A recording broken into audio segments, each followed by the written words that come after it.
or welcome back to such a prestigious event organized by New Strategy Center. I'm looking here in the room and I can see a lot of familiar faces that have accompanied us throughout the development of this forum ever since its first edition.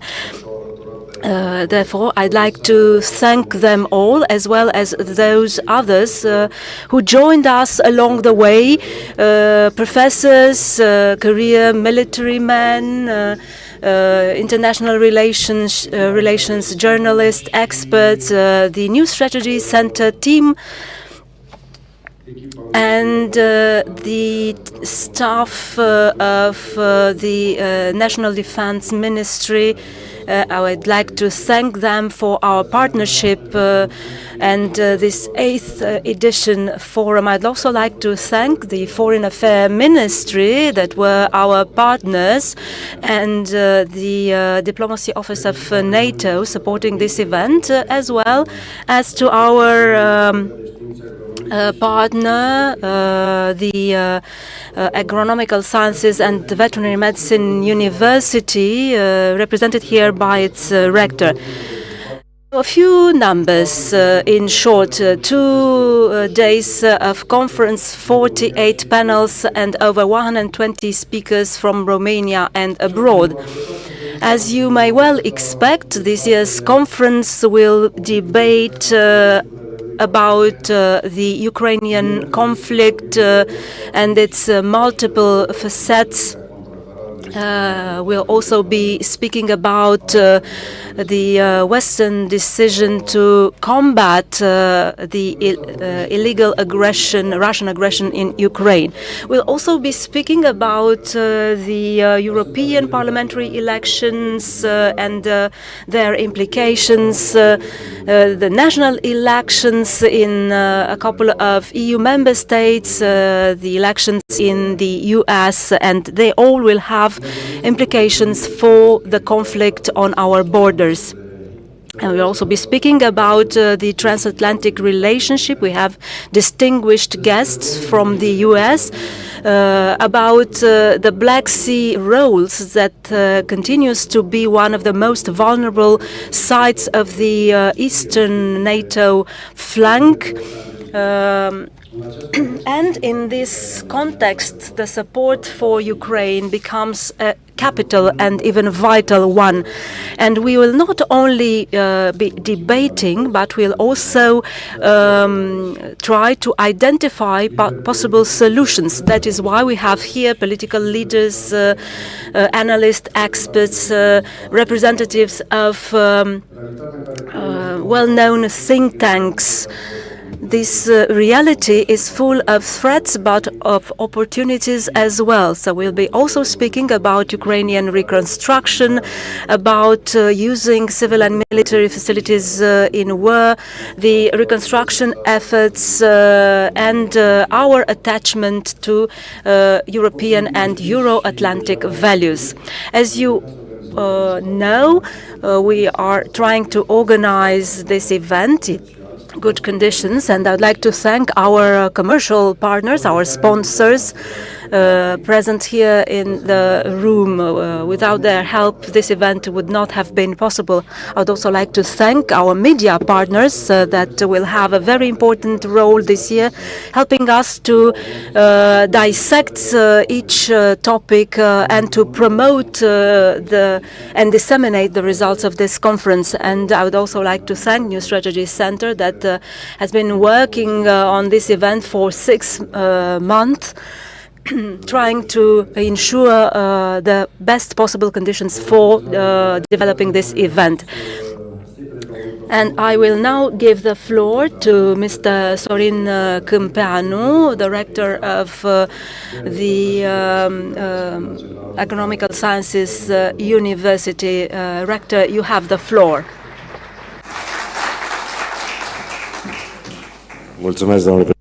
Thank you, President. Esteemed President of the Parliament of the Republic of Moldova, esteemed representatives of the diplomatic corps, esteemed members of the academia of government of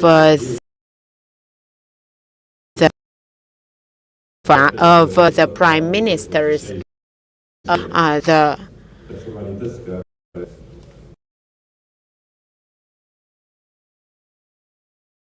the speakers invited at this 2 days event.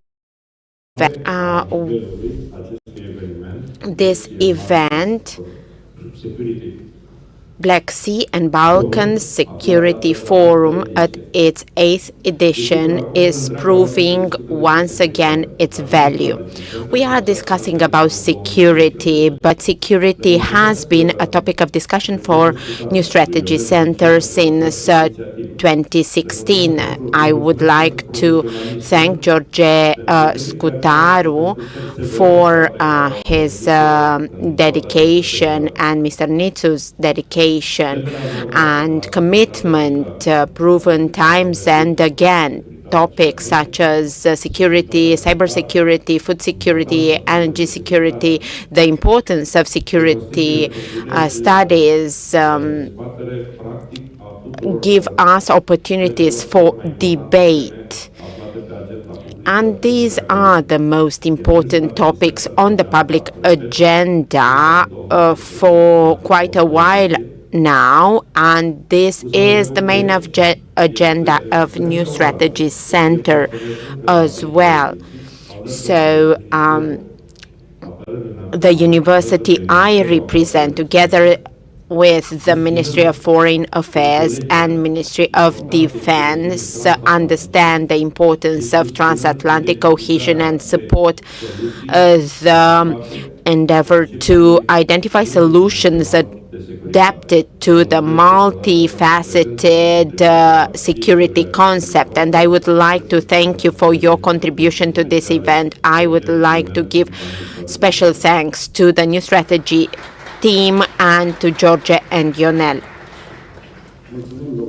Thank you, dear Rector. And because he couldn't be present here, but he sent a video message, I would like us to welcome the video message sent by Romania's Prime Minister, Mr. Marcel Ciolacu.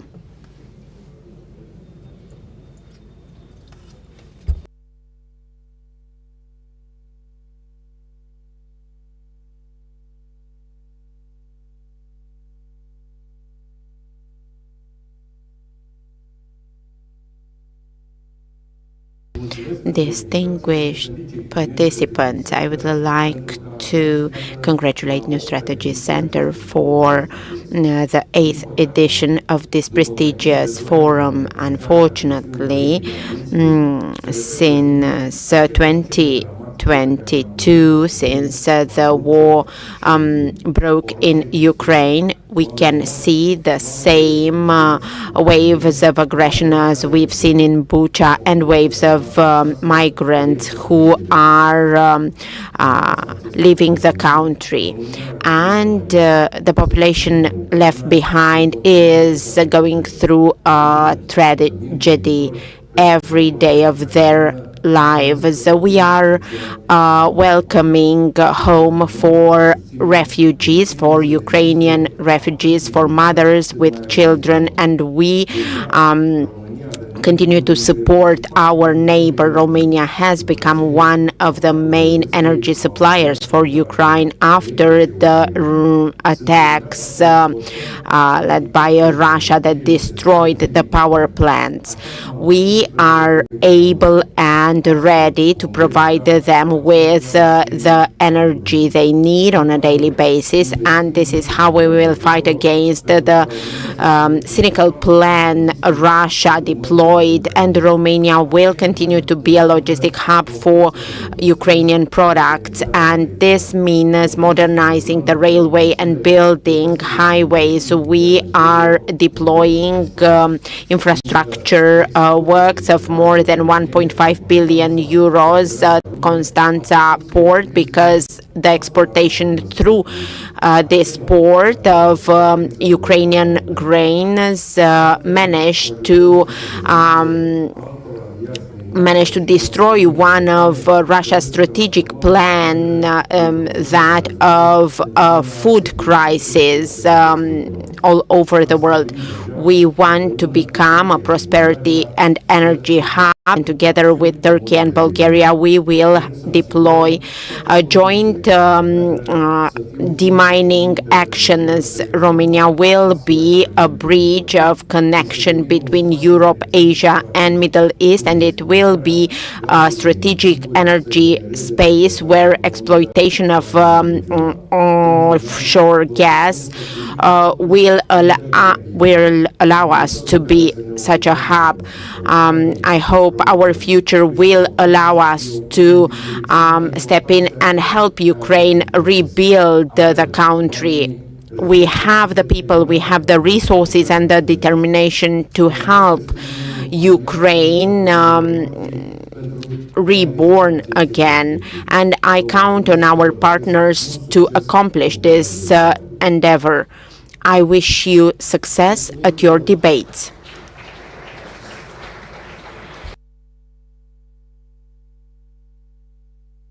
Thank you. Thank you for proposing a change at the Black Sea, to transform Black Sea in a platform for connection, transport, and cooperation. Now I invite Mr. George Scutaru to take the floor. Welcome to the 8th edition of Black Sea and Balkan Security Forum. Our first panel has the Prime Minister Dorin Recean as a guest. We are connected with the Republic of Moldova, so please, if you could stream the images on the screen.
Vă rog să ne comunicați când va intra. So please tell me when the Prime Minister of the Republic of Moldova can be live with us. In a minute.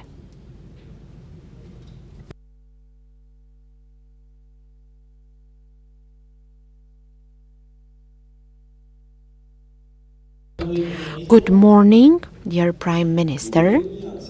Good morning.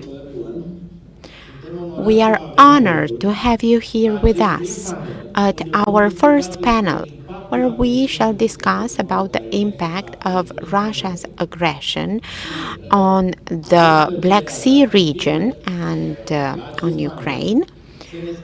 It is our pleasure to have you as a speaker in this panel. What does the Republic of Moldova do to withstand hybrid attacks? How do you assess the security situation, and what are the efforts made by the Republic of Moldova to integrate in the EU?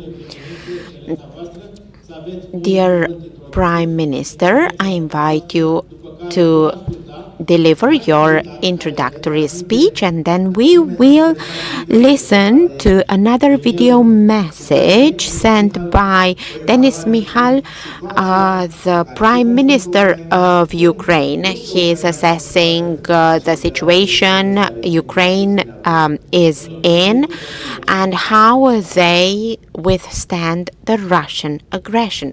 Welcome, dear Prime Minister. Good morning. And thank you very much for this privilege to address the audience. I would like to start by the fact that we have two main objectives that we have to follow, us and everyone in Europe. The first is to ensure long-lasting peace in the region. And second is to immediately save the lives of our friends and neighbors, Ukrainians. Thanks to the Ukraine fighting and the courage of Ukrainians in this brutal war of Russia in Ukraine, we are here safe. And many countries in Europe and elsewhere in the region are safe. And this is why we commend everyone's support for our friends and neighbors. Obviously, this war produces a lot of tension in the Black Sea region, and here I would like to emphasize a word of appreciation for the efficient operations of Ukraine on the Black Sea, and now the Black Sea is much safer than it was 18 months ago, and even the trade routes have been resumed. Moldova has its own obligation to make sure that we are part of the regional security. Even though rockets and bombs are not falling on Moldova, but Kremlin is waging a hybrid war with a full arsenal of the hybrid war, like cyber attacks, attempting at destabilize the country, paid for protests, propaganda, false narratives. And they are trying to destabilize the country so that they create a weak point for the southwestern part of Ukraine. This is why we see that this is our responsibility to consolidate the capacity of defense and the capacity of home affairs and security. We are increasing the budget for defense.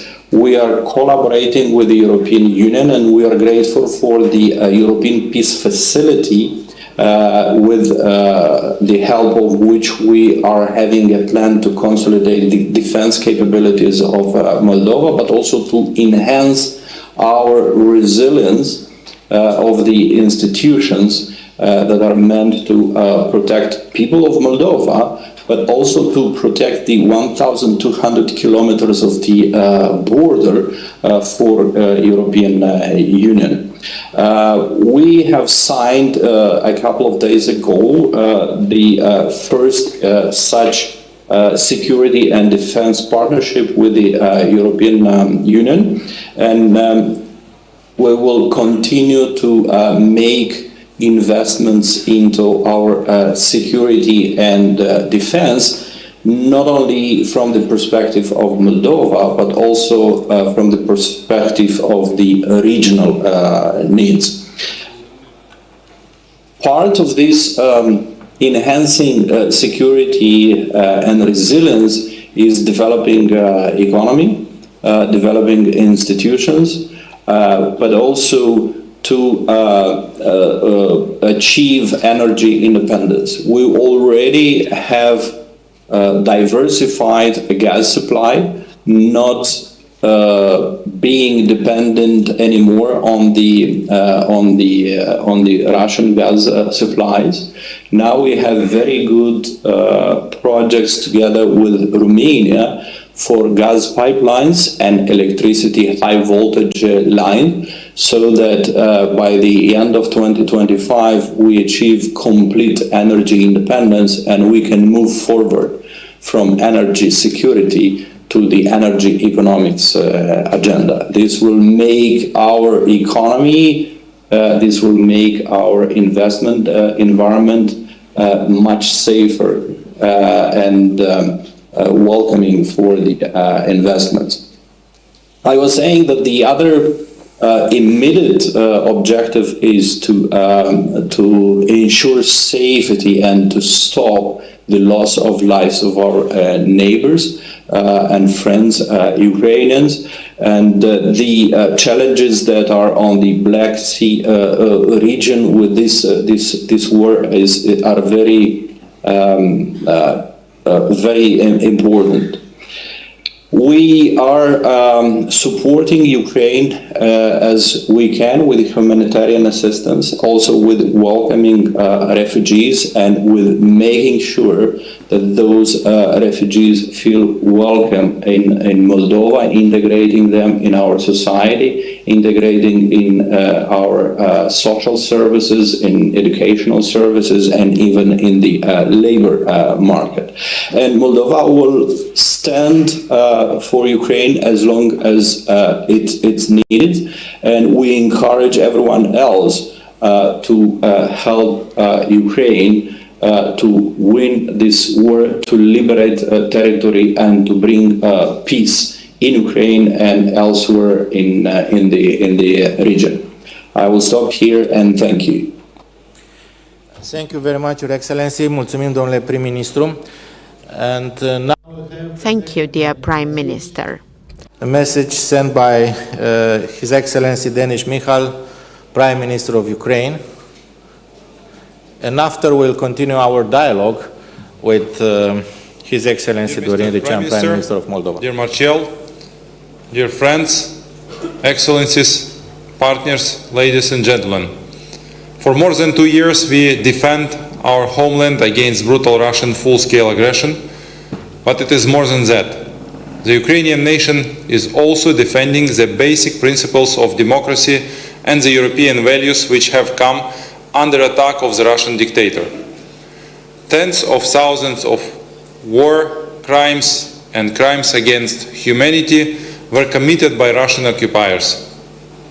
More than 250,000 residential buildings were damaged and destroyed.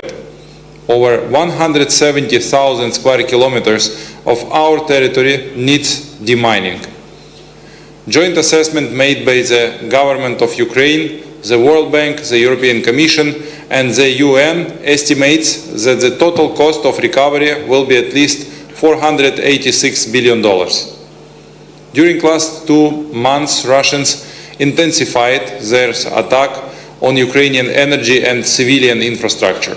These attacks on our energy system were one of the most powerful since the start of this big war. A huge negative impact was suffered by our energy facilities. We lost 8 gigawatts of generation. The newest Russian offensive in Kharkiv region again confirmed that the criminal Kremlin regime had not abandoned its original intention of capturing Ukraine. Ukraine's victory will be a victory of all democracies. It will be your greatest investment into your own security. To ensure this victory, we need to continue support from our partners and allies. First of all, we need military aid. Our priorities are air defense systems, ammunition for artillery, long and middle-range missiles. We are rebuilding our country now, and it is important to prevent Russians from destroying more and more. So, for Ukraine, the modern air defense systems are a top priority. We need more Patriot systems and hope that Romania will also be able to make its contribution. These systems are now literally saving civilians and help maintain daily life in Ukraine. Second issue that is greatly important is to confiscate frozen Russian assets. They must be directed to help Ukraine's recovery and resilience. This will fully comply with international law. Third area where we should put our efforts is to strengthen the sanctions regime against Russian economy. And we need to stop evasion of the sanctions. An integral part of Ukraine's resilience is our EU and NATO integration and membership. We need to show great progress in this track in the coming months. Dear colleagues, dear friends, we are very grateful to our allies and friends. I would like to express a particular gratitude to Romania and the Romanian people, especially for the helping us to defense capabilities and for transiting Ukrainian products via Romania to ensure global food security. We highly value the assurances that Romania will stand with Ukraine as long as it takes until the full victory. Dear participants of the forum, in mid-June, Switzerland will host the first global peace summit on Ukraine. Many world leaders have already agreed to attend this summit. We want all states that respects international law to come together and work out a plan that would bring a just peace. I wish all participants of this forum productive debates that will strengthen our security and bring closer the victory. Stand with Ukraine. Thank you for your attention.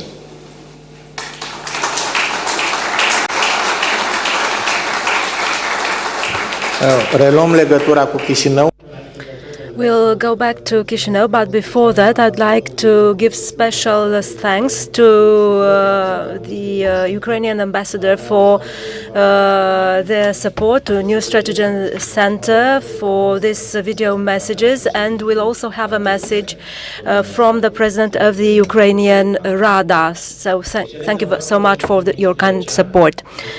Your Excellency, Mr. Rechan, let's engage in a brief dialogue. How do you assess the security situation in the Black Sea region, and what would be the most important actions in order to increase the security and resiliency of the Republic of Moldova, given the situation that your counterpart in Ukraine has also described?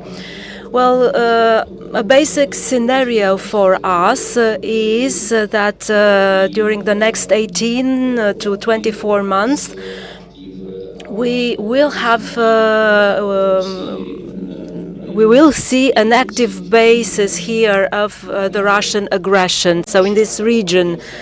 And this will put a lot of pressure on the Republic of Moldova, also from an economic standpoint, and with regard to our security. That is why our main goal is to consolidate our defense capacities and our capacity to ensure security in the Republic of Moldova. Given that there are in the on the left bank of the Dniester River illegally stationed Russian troops. We will continue cooperation with our friendly states. We will invest more in defense capacities, especially in air defense, protecting critical infrastructure such as airports, electricity distribution nodes, and natural gas systems. We signed a security and defense partnership with the EU. This is a cooperation framework that will help us further strengthen our capacity to defend ourselves and to provide security for ourselves and the region as a whole. Another side of this Russian aggression, Prime Minister, is that if you see a vast kinetic conflict in Ukraine, in other neighboring states, Russia has deployed a whole plethora of hybrid actions, going from using the situation in Gagauzia, criminal assets or elements, parties funding destabilizing activities, energy pressure. How would you describe your efforts to stand up to all these aggressions during these 2 years and in the future? Prime Minister Michal mentioned Russian attacks on the Ukrainian energy system. How are you preparing for next winter, given that most probably Russia will try to use this energy pressure again in order to destabilize your country? Indeed, for 2 years now, Russia has been trying to use energy as a weapon against Ukraine and the Republic of Moldova. So currently, Russia cannot reach us by land. That is why they have deployed a whole arsenal of hybrid attacks, with cyber attacks, with disinformation campaigns, or campaigns trying to instill hatred against various social groups in our society. We've also seen various divisive campaigns and attempts to organize paid protests or people being paid to attack governmental business or crucial institutions. They have been using criminal money and criminal groups in order to fund illegal activities throughout the Republic of Moldova. And I'm speaking about electoral corruption or corruption of the democratic system. We've learned to face all these pressures along the way.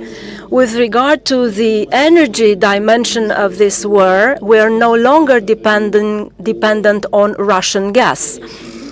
And we have managed to establish a connection to the Western world via Romania to the international gas supply markets. There's another vulnerability, however, with regard to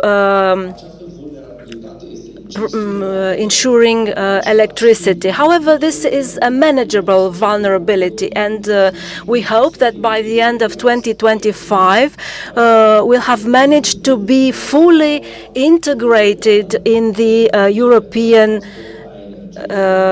energy network. And then we will have full energy security with regard to electricity.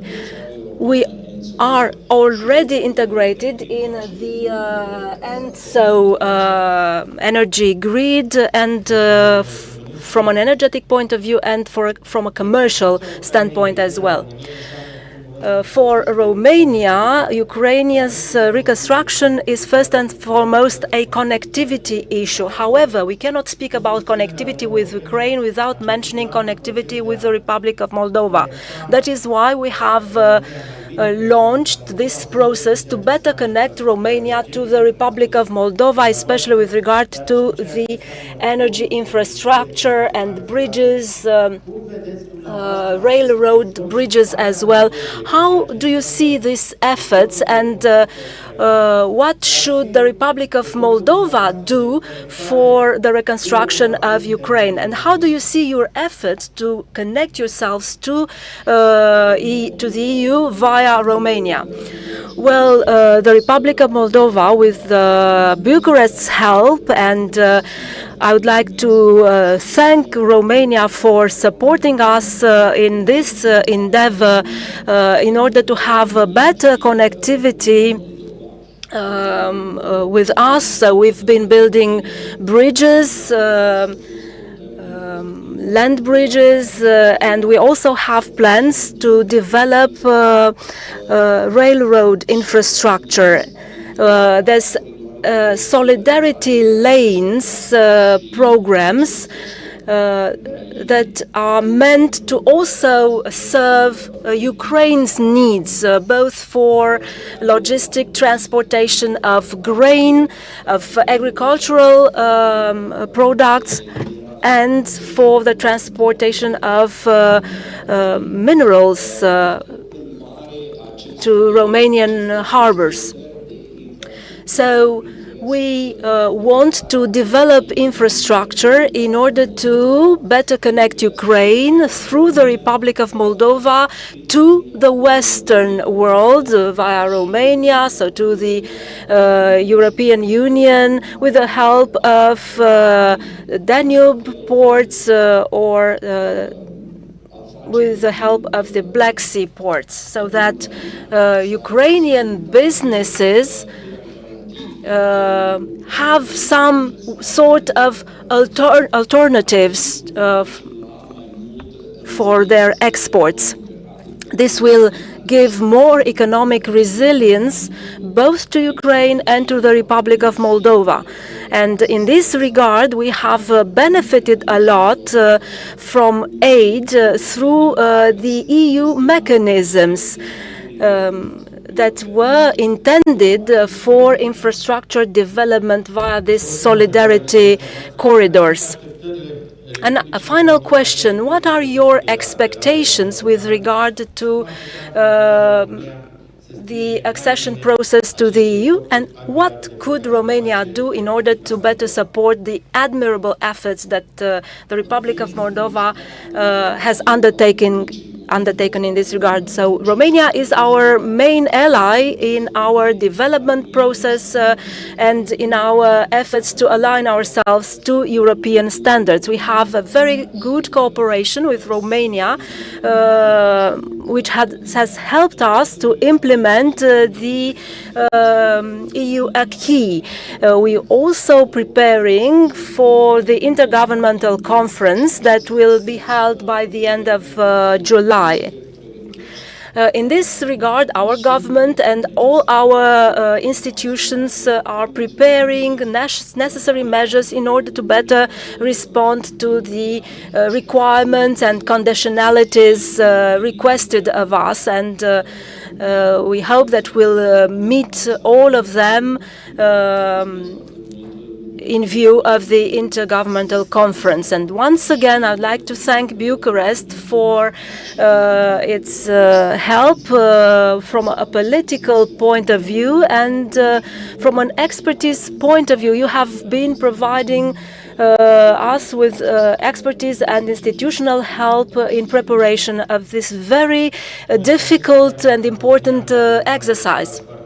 Prime Minister, we have an electoral year in Romania, and no matter who was governing the country, you've constantly been supported, so you can keep on counting on our support from our country and from New Strategy Center, and I hope to see you at next conferences as well.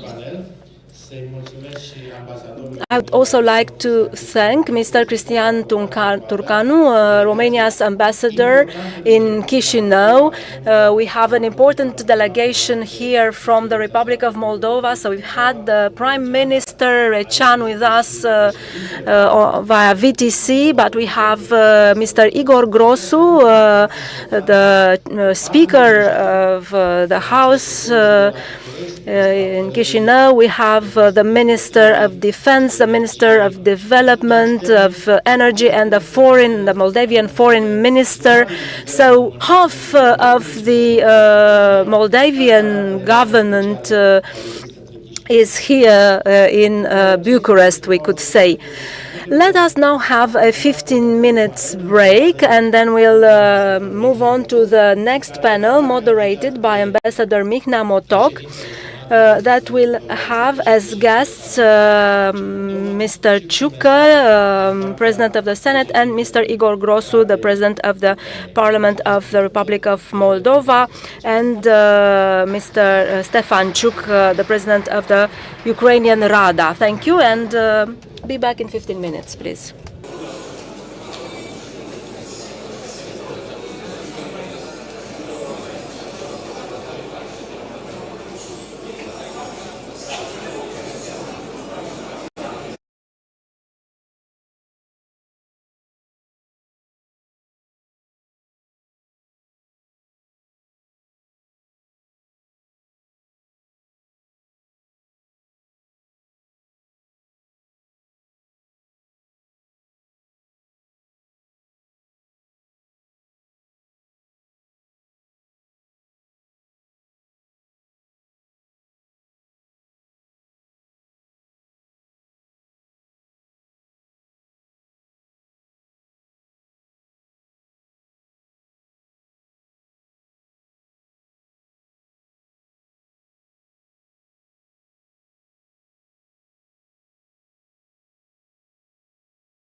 Good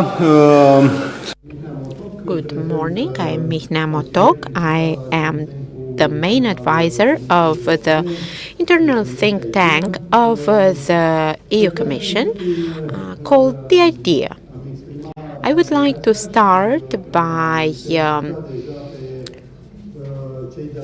congratulating New Strategy Center and expressing my full admiration for the entire New Strategy Center team because they made huge efforts to organize this 8th edition of Black Sea and Balkan Security Forum, a forum that puts Bucharest on the map of strategic reflection as relevant in Europe and beyond. It is my pleasure to moderate the second panel of the day, dedicated to strategic opportunities of the European integration of Ukraine and the Republic of Moldova. This is a topic tackled in a context in which we have a conventional war on the territory or at the border of the countries that are the main subject of this panel. This is a global context with huge turbulences, unseen for decades.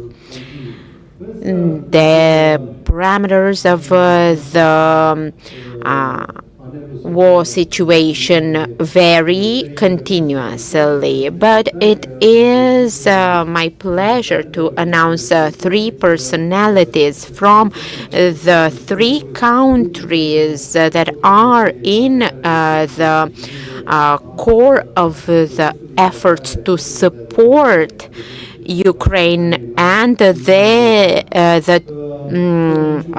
Republic of Moldova's and Ukraine's integration to the EU. Without further ado, I want to invite Mr. Nicolae Ciucă, the Speaker of the Senate in Romania, to present to us his inputs. I would like to emphasize our excellent cooperation on defense.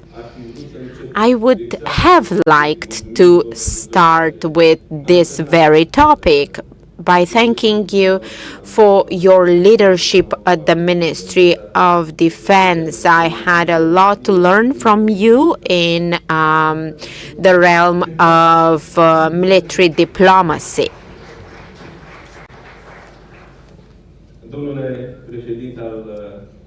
Esteemed Speaker of the Parliament of the Republic of Moldova, Igor Grosu, ladies and gentlemen, members of the Parliament, dear members of the European Parliament, dear ministers, your excellencies, dear ambassadors, distinguished guests, dear generals, I am very glad to be able to participate at this activity. I need to confess to you that yesterday evening I attended an equally valuable event under the aegid of New Strategy Center, another event that put New Strategy Center on the map of European think tanks, namely launching a book written by General Petreus and historian Andrew Roberts. This morning I had the pleasure to spend almost 1 hour with my former military chief, General Bridler, and we had the opportunity to remember certain stages we've been through together since 2014, 2015. He regularly attends the New Strategy Center events. And I would also like to congratulate all those involved in building, setting up and developing this think tank, New Strategy Center. I remember my first activity with them. That event was not as consistent, as relevant as this one, but their line of events grew and became more relevant when it comes to diplomatic thinking and strategic thinking. And I would like to say that these debates are very fruitful, and they present the best solutions that would lead us to the best decisions. Decisions our leaders could take in order to ensure our country's security and NATO security, EU security. And what's most important, we should convey trust to our citizens, reassuring them that they will benefit from the leaders' efforts for security. Therefore, Mr. Ionel Nițu, Mr. George Scudaru, dear members of the New Strategy Center board, I would like to thank you and personally congratulate you for what you are doing. A round of applause for them. They deserve it.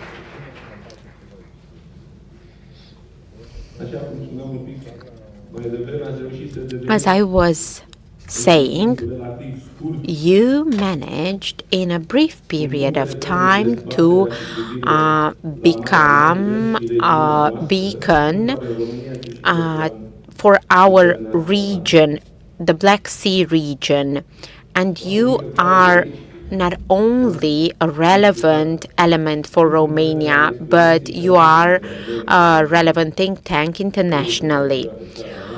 We better understand the role our country plays. And yesterday evening, together with General Petreus and this morning with General Bridham, I discussed the relevance of our country as cornerstone for the alliance, because we were able to thus discuss the evolutions at the Black Sea in the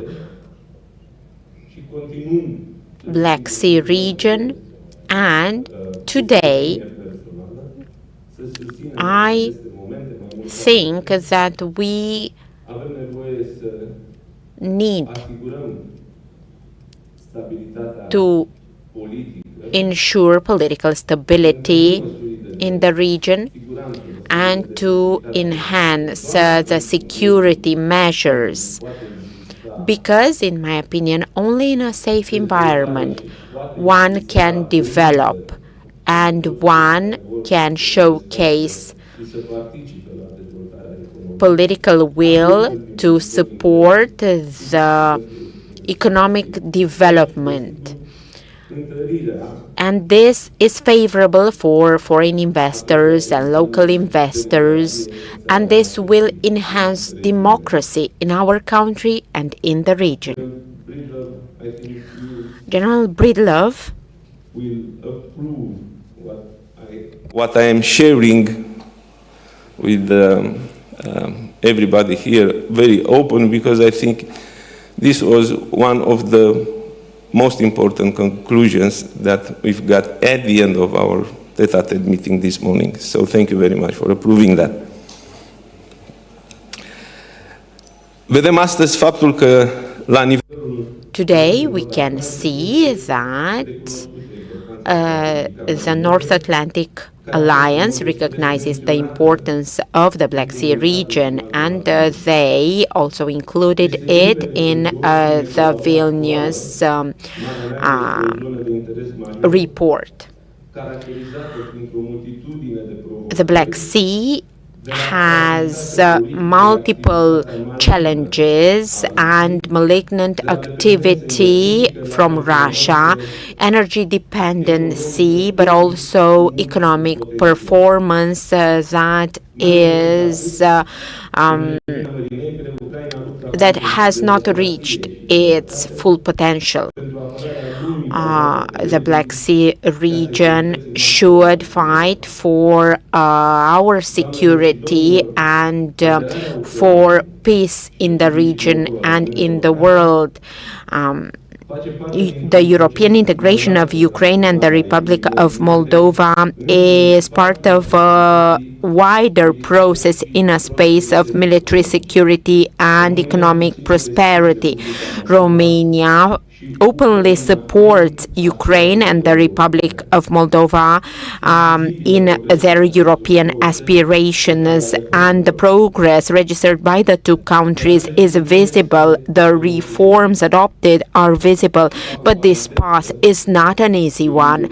And I would like to tell you as an aside, looking at the Speaker of the Parliament, that I appreciate his openness. I would like to congratulate President Maia Sandu and Prime Minister Recean for their efforts, because whenever I met them here or in Chisinau, I always told them that our country will give them full support, because this is not an easy path, but we have expertise in the field that we can share with them. But we will discuss about that in the panel later on. Their progress is visible, and Romania has expertise. Romania knows what an accession process means and what deep integration in the European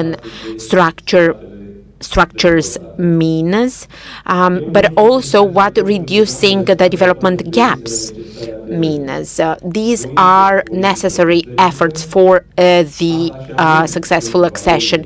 They need to showcase full political will and commitment to reforms, support for the European path, and for investments. The EU has a lot to gain from integrating the two countries. We need to state that, but some action paths need to be clearly traced and designed. Ukraine not only needs to defend itself, but Ukraine needs to win the war against Russia and fight against Russian disinformation. And in the negotiation process, this has been stated. I know that this is a long expected moment, and we should hope this will happen at the date at which we expect such a decision to be taken. A shortened track, a fast track for their integration on the European single market. In the past months, I had several meetings with President Maya Sandu and various leaders from the central administrative apparatus in the Republic of Moldova. In 10 years, Romania has become the main foreign investor in the Republic of Moldova and the main trade partner. We exceeded 400 million euros in commercial exchanges. We supported their energy independence, and I know the Minister of Energy from the Republic of Moldova is present here in the audience, and I know there are representatives of our ministry here. I would like to thank them all for putting into practice what they promised, because many a times, what we negotiate and put on paper is not put into practice that swiftly. But I can tell you that now we already have an interconnectivity between Romania and the Republic of Moldova. There is still a room for development, but we are working on it. Romania has become the main export market for Moldavian produce. Romanians support their Ukrainian neighbors and Moldavian neighbors on their path towards EU accession in order to be together in a space dedicated to security and prosperity. To conclude with, I would like to thank you for the opportunity to take part in this debate alongside renowned speakers. And I do hope that the debate here and the exchanges will help us adopt better decisions in the future. I would like to thank New Strategy Center for having organized this highly important forum, especially important because of the current situation we are in.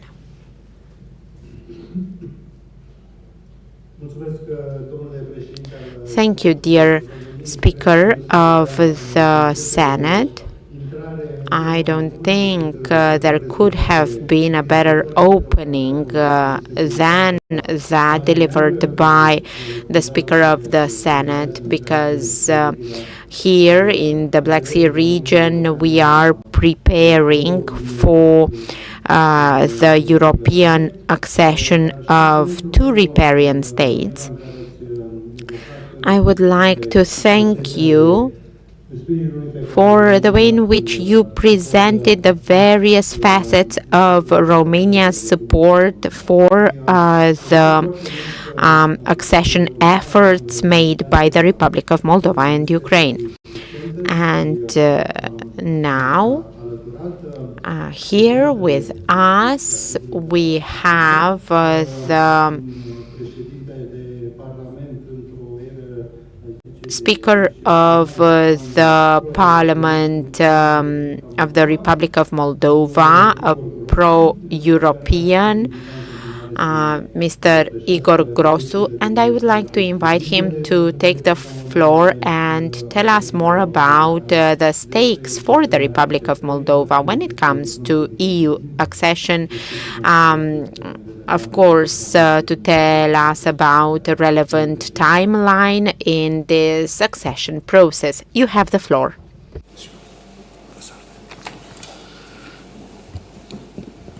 Vreau să încep prin I would like to start by first thanking the organizers. So this is the 8th edition of this forum. I'm only familiar with 2 you've invited me to, and I've also answered in the affirmative. So I hope this will continue. I assure you that we will always attend and never miss such an opportunity to listen to such rich expertise from Romania and from elsewhere. You've jokingly said that half of our government is here. Yes, the Energy Minister, Mr. Spânu, Mr. Mihai Bokșoi, the Minister of Defense, colleagues from the civil society as well. So we'll try to soak up all the expertise we'll listen to here. So let us now give you our point of view from Chișinău. And once again, thank you for having given us this opportunity. Distinguished Speaker of the Senate, Mr. Ciucă, we'll also have our colleague from Kiev, Mr. Ruslan Stefanciuk, one of our good friends, distinguished guests.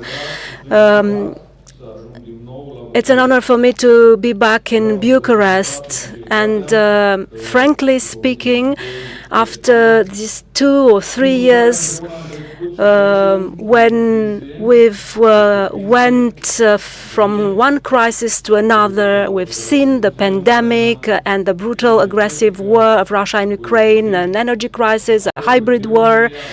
But we stand fast together with Romania, and we feel safe. We are proud to have such trustworthy neighbors. Romania has been our honest and disinterested advocate on our path to accession to the EU, and for Ukraine as well. It is a country that properly defends the values of the free world with huge sacrifice, with courage and bravery, keeping our common enemy at bay. We have a particular relationship with Romania. There are blood ties and relationship ties that bring us together, helping us to face this challenge and to win, and in the end to join the big European family. The European accession is our country project. We aim to move forward and we are quite determined to undertake reforms. And we hope that soon the accession negotiations will be launched. The whole process is aimed at our citizens. We want it for them, for their well-being, allowing them to live in peace and security with an efficient government, justice, a strong and competitive economy capable to generate well-paying jobs. Well, us Moldavians know what it means for more than 30 years now. So what it means to live under threat. We've been threatened energetically. We were being told that we get the cheapest gas, and therefore we had no other alternative than Gazprom. However, we have now proven what 3 or 4 years back seemed impossible. And we have become fully independent with regard to gas supply. We are now buying on the free market cheaper, safer. And as my colleague Mr. Parlikov was saying, we've seen this narrative that Gazprom was the only cheap gas supply. But last year only we've saved 60 million euros in buying gas on the European market. So together with you, with Romania's support, we've grown, we've become stronger, independent. We are not waiting on anyone to give us things and to be under politicians that only serve Kremlin's interest. We are now many more that are vocal in this regard, and we intend to work at home on our home front and do our homework in order to get closer to the EU. Together with the presidency, we are building new friendship bridges with those countries that intend to help us. And then we also build road and railway bridges in order to be better connected with the world. And we also aim to be connected with Ukraine. We've recently launched in Giurgiu-Veștereni a border crossing point facilitating merchandise and passenger crossing. And we've built the railway connection in Basarabaska, Berezilov in record time, and this during a war time. I mean, for Ukraine. Where the war is raging, we are now working on a bridge project at Soroka.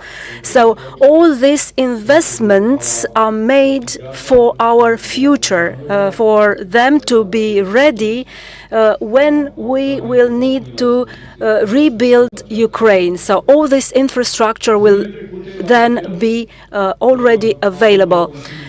We've had an association council with the Republic of Moldova and the EU a couple of days back, and we've made an inventory of all the programs and projects underway. And as my colleague, Mr. Echan, said, we signed for the first time. We were the first state to sign a partnership for security and defense between with the EU.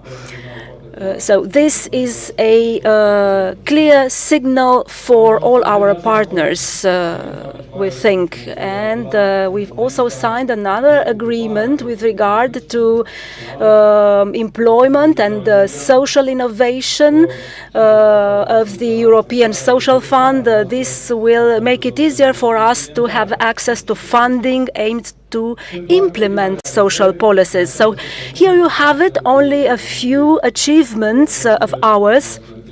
And I'm glad to be able to speak about them. And allow me to reiterate it once more. There's no more time.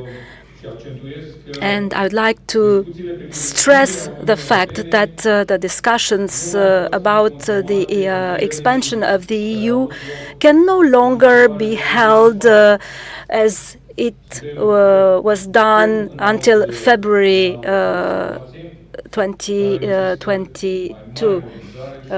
We now need to mobilize and to have better aim in our actions. Ukraine and the Republic of Moldova have chosen freedom, have chosen to be part of the free world, of a prosperous world where respect for human dignity is a supreme value. We have together decided to break free from this empire of evil. Unfortunately for our Ukrainian friends, this path also implies a loss of human life and loss of territory. Once again, we would like to express our solidarity with Ukraine. We condemn this unjust war of Russia. And as it is always good between neighbors, we work together on this path toward the EU. We have together status of candidate country. We have seen that accession negotiations were launched, and we hope that our efforts will be paid in kind. And this will be the best signal that we stand united in such a crucial moment of this century. We have whom to learn from, and you have a lot of good and very good experience, and it will only profit us. And by the way, with regard to managing expectation, the speeds at which we moved in this last 2 years has only responded to the expectations of our citizens, of our business environment. Of course, the accession process is a quite cumbersome one. We make efforts to better understand it, to make it understandable to our colleagues from the ministries, and to better communicate with our citizens. And in the end, I would like to thank you for your support. Whenever I'm being asked by our Western friends, how can we better help Moldova? My answer, as it is today as well, if you wish to help the Republic of Moldova, help Ukraine, please. Thank you.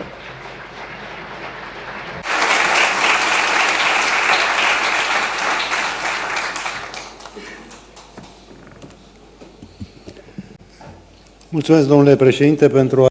Thank you, Speaker, for this very lucid message, a message of confidence. The road of the Republic of Moldova in its accession. It is a very important process before this autumn referendum. We can only hope that the pro-European sentiment will be reconfirmed then. I can say that this Security and Cooperation Pact or agreement is a first in the practice of the EU in this region, and it is also a proof of the huge sympathy and the amazing support from Brussels, from the European Commission especially. So thank you once again for your input, and let us now hear the message of the Supreme Rada in Kiev, Mr. Ruslan Stefanchuk. And I remember I remember his address to the European Parliament. It was quite impressive, and he had a convincing message regarding Ukraine's potential, the potential that Ukraine brings in this EU accession process. Now, coming back to the message we have from Kiev, I'd like to ask our two distinguished panelists to come on stage in the meantime. Excellencies, ladies and gentlemen, I am pleased to extend my appreciation to the organizers of the Black Sea and Balkan Security Forum for keeping the spotlight on the challenging of regional safety and the ongoing Russian war against Ukraine. I am glad to participate in the panel with my esteemed colleagues, President Nicolae Ciucă and Igor Grosu. The topic of climate change, regional instability, food crisis and other hot issues is obvious. However, to my mind, such a critical security situation is caused by gross violation of basic norms of the UN Charter and the open, unprovoked military aggression against the independent state, freedom and democracy. Stopping the aggression is key to solving other issues. Dear colleagues, today is the 821st day of Russia's full-scale and brutal invasion of Ukraine. Looking at this huge period of resistance, we see that the whole picture has changed dramatically. It started with a massive and unpunished Russian shelling all over the territory of Ukraine, a complete blockade of the Black Sea, shock and confusing among European democracies. For Ukraine, for all of us gaining victory in this war is the key to surviving and moving towards prosperity and safety, towards economic development, towards sustainable democracy. We stay resilient and resolved in the progressing on many tracks, be it the restoration and rebuilding of Ukraine, be it bringing the Russian perpetration to justice, be it fostering nuclear security and environmental safety.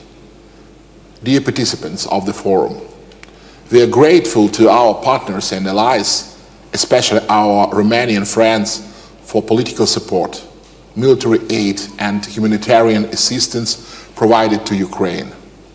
And we hope that such support will continue. Our immediate priority are to provide Ukraine with necessary weapons as soon as possible, including heavy weaponry and the most urgently need air defense system and relevant ammunition. To step up sanction pressure on Russia, as well as to dispart on roads of circumventing in the sanction regime. To facilitate Ukraine's speedy advance to full-fledged membership in the EU and NATO. Dear friend, the ongoing war should not become a new normality for international relations. Nobody can feel himself safety. That is why Ukraine has offered a peace formula to the world. These are the 10 clear steps to restore the effect of international law, most importantly, the UN Charter, and rebuild security for Ukraine and the world. In mid-June of 2024, Switzerland will host the first Global Peace Summit. Many world leaders have already agreed to attend it. Our goal is to gather as many countries as possible. We want all responsible states respecting international law and the UN Charter to come together and work out a plan to bring a just peace to Ukraine. The success of summit and our fighting on the front line will give us the necessary result. So let us join our efforts to make the Global Peace Summit a successful step towards just and lasting peace in Ukraine. Thank you for your attention.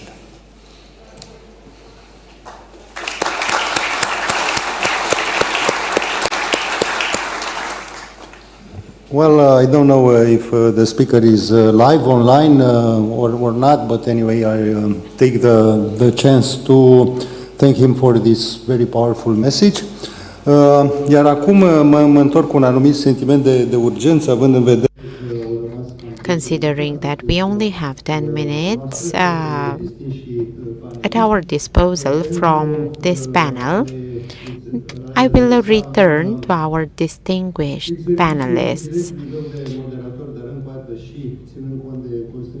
Now, considering the time constraints, I will ask you one question only to elicit debate.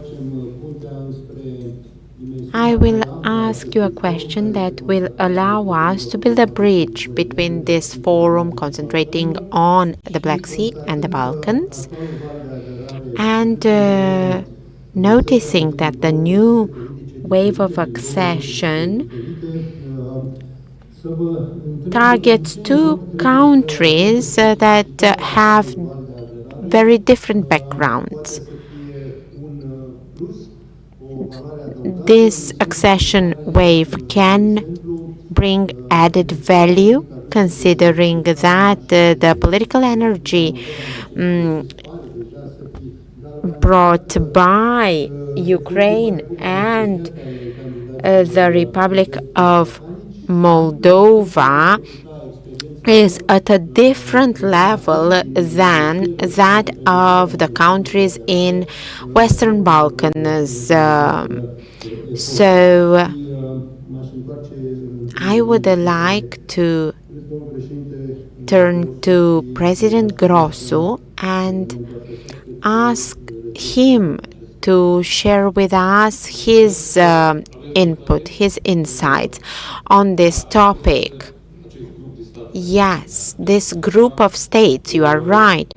This group of states is heterogeneous. Countries in Western Balkans, some have 10 years of negotiation experience, and this somehow set the scene, set the spirit of EU integration in these specific countries, whereas us and Ukrainians in a different geopolitical context had to move at a different speed. We should learn from both experiences. We understood one thing. We understood how the negotiation process went and unfolded in the case of the countries in the Western Balkans. But after 2022, we set up a different pace. We adopted a different speed because we don't have time. We know our enemies don't have time either, so we are just running against the clock. We need to be more disciplined, more honest in our endeavors. Those who will be so will be able to tick the boxes and become full members of the EU. This won't be easy. And of course, we are not compromising on the quality of the reforms because we are moving at a different speed. No. But the main conclusion I reached after 2022,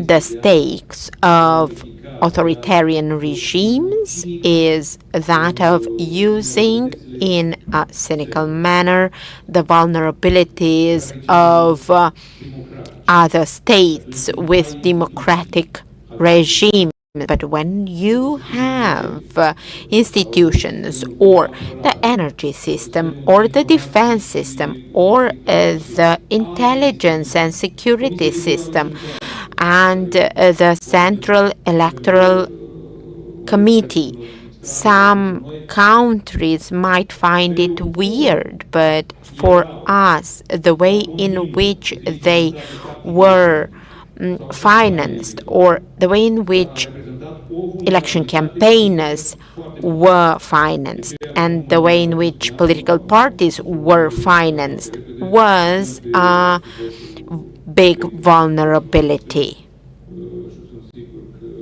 I'm convinced in the shortest time possible, and everybody is asking for a date from me.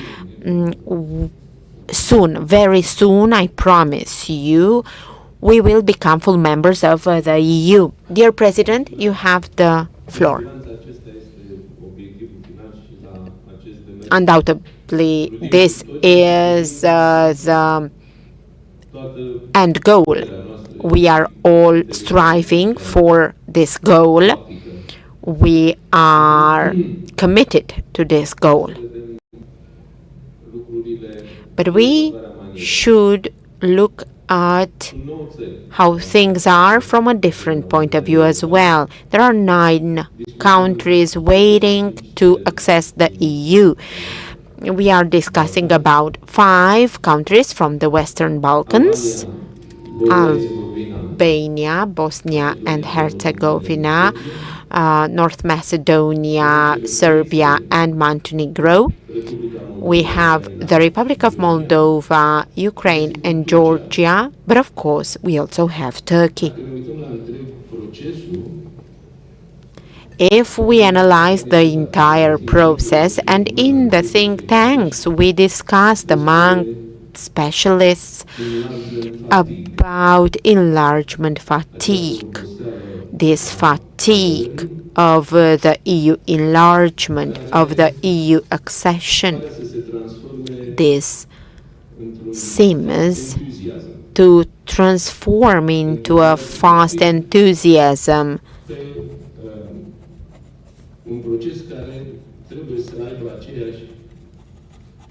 when it comes to a process that should have the same meter for all countries that are negotiating their accession.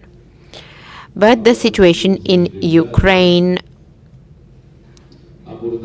changed the approach, the political approach, 180 degrees, and changed the country's approach and the EU's approach. And among specialists, now we are talking about an accession royalty. As the EU has past experience with other 13 countries that managed to access the EU after its foundation. This regard means each and every country should have its own directions and a set of measures that would contribute to the accession process. Igor knows very well, because we've discussed about these matters. We shared about our experience pre-accession, during the negotiation process, and you, dear Minister, have been present, and Mr. Sorin Ducaru was also a part of the accession process. We know how much time each step took.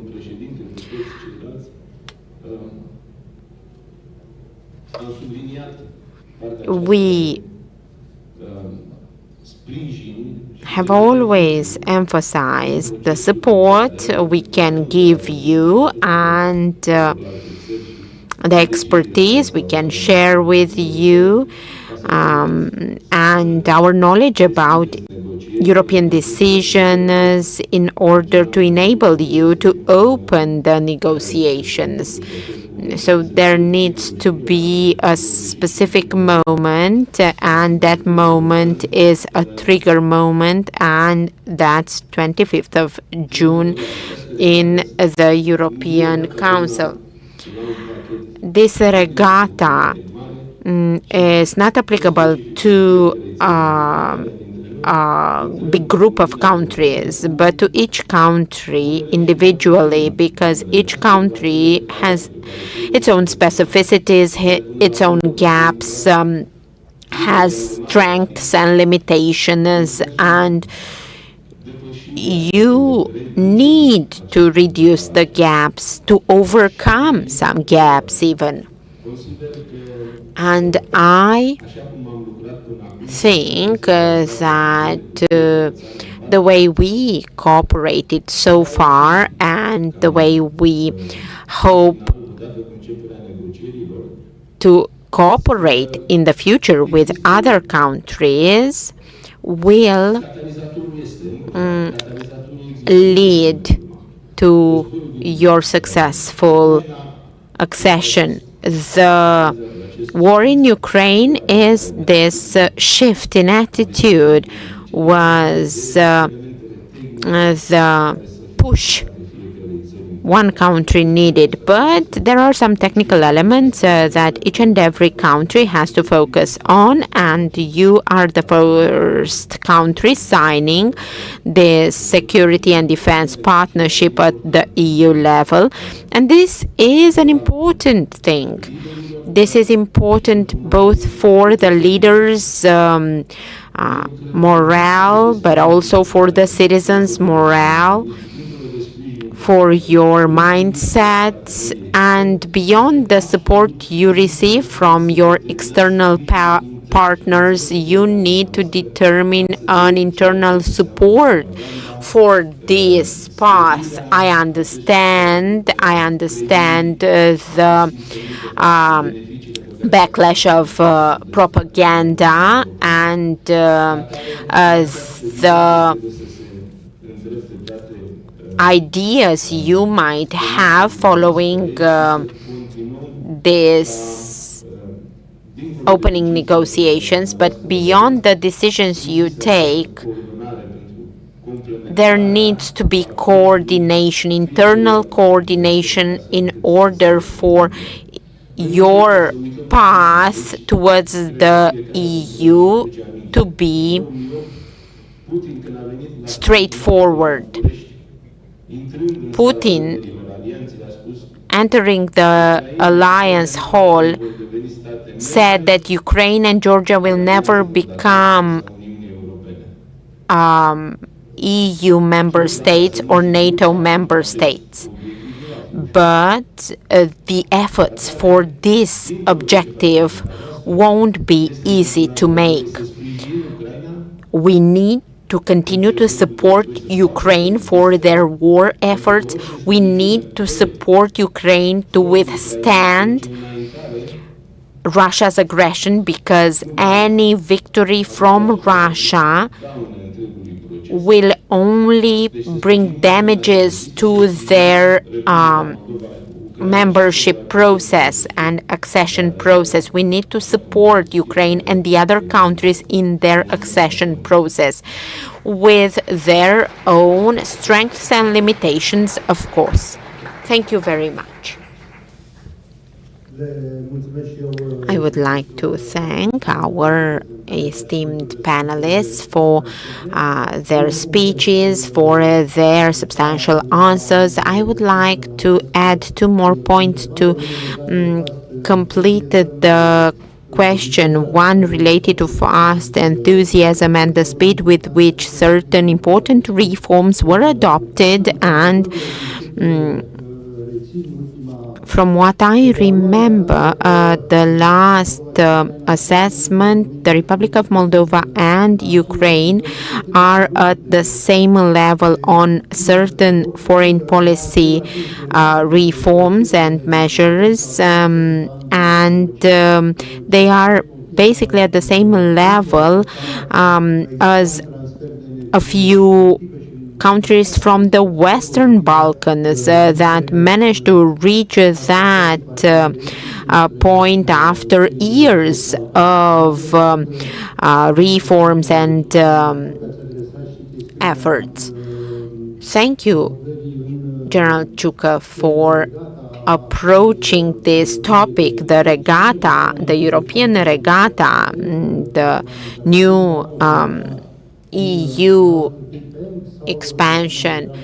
Will we have a new Big Bang or an accession in a specific formula, that of a regatta? Each and every country participating in this process has its own specificities, so we need to be realistic and manage a process that will probably have a number of subsequent stages.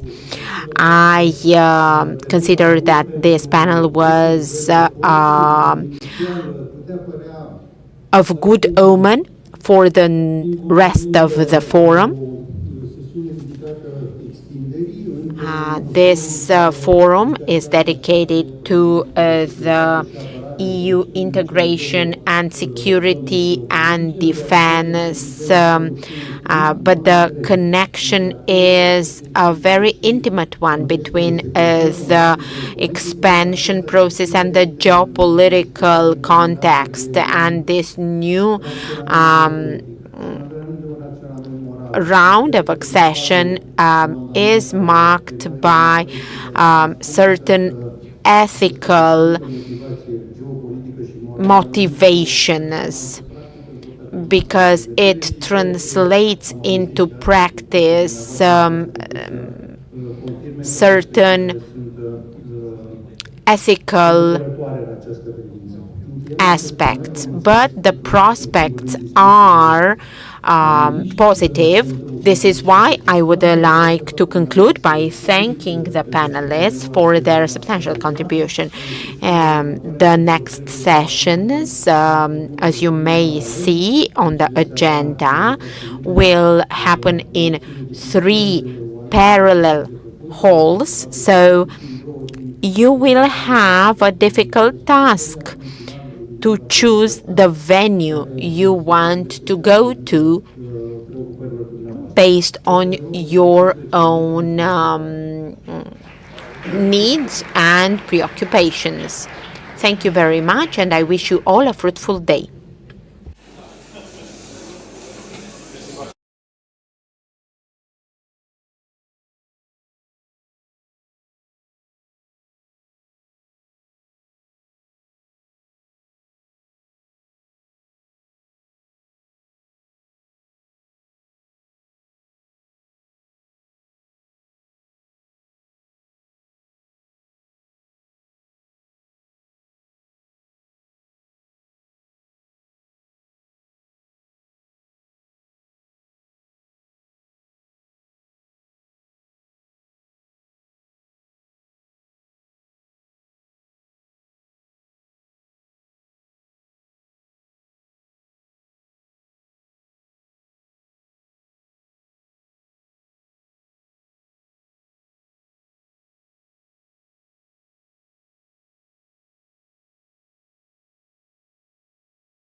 this venue. You have already been told that 2 other panels are happening in the same time with our panel, and you choose to be with 3 Alpha. We appreciate that. We have 3 advantages over the previous panels and the panels that are going in the same time with ours. We are going to debate NATO and the US policy in the Black Sea region, from short-term crisis management to long-term vision. The first advantage we have is that we are going to be seated, so we can debate more and take more questions from the public.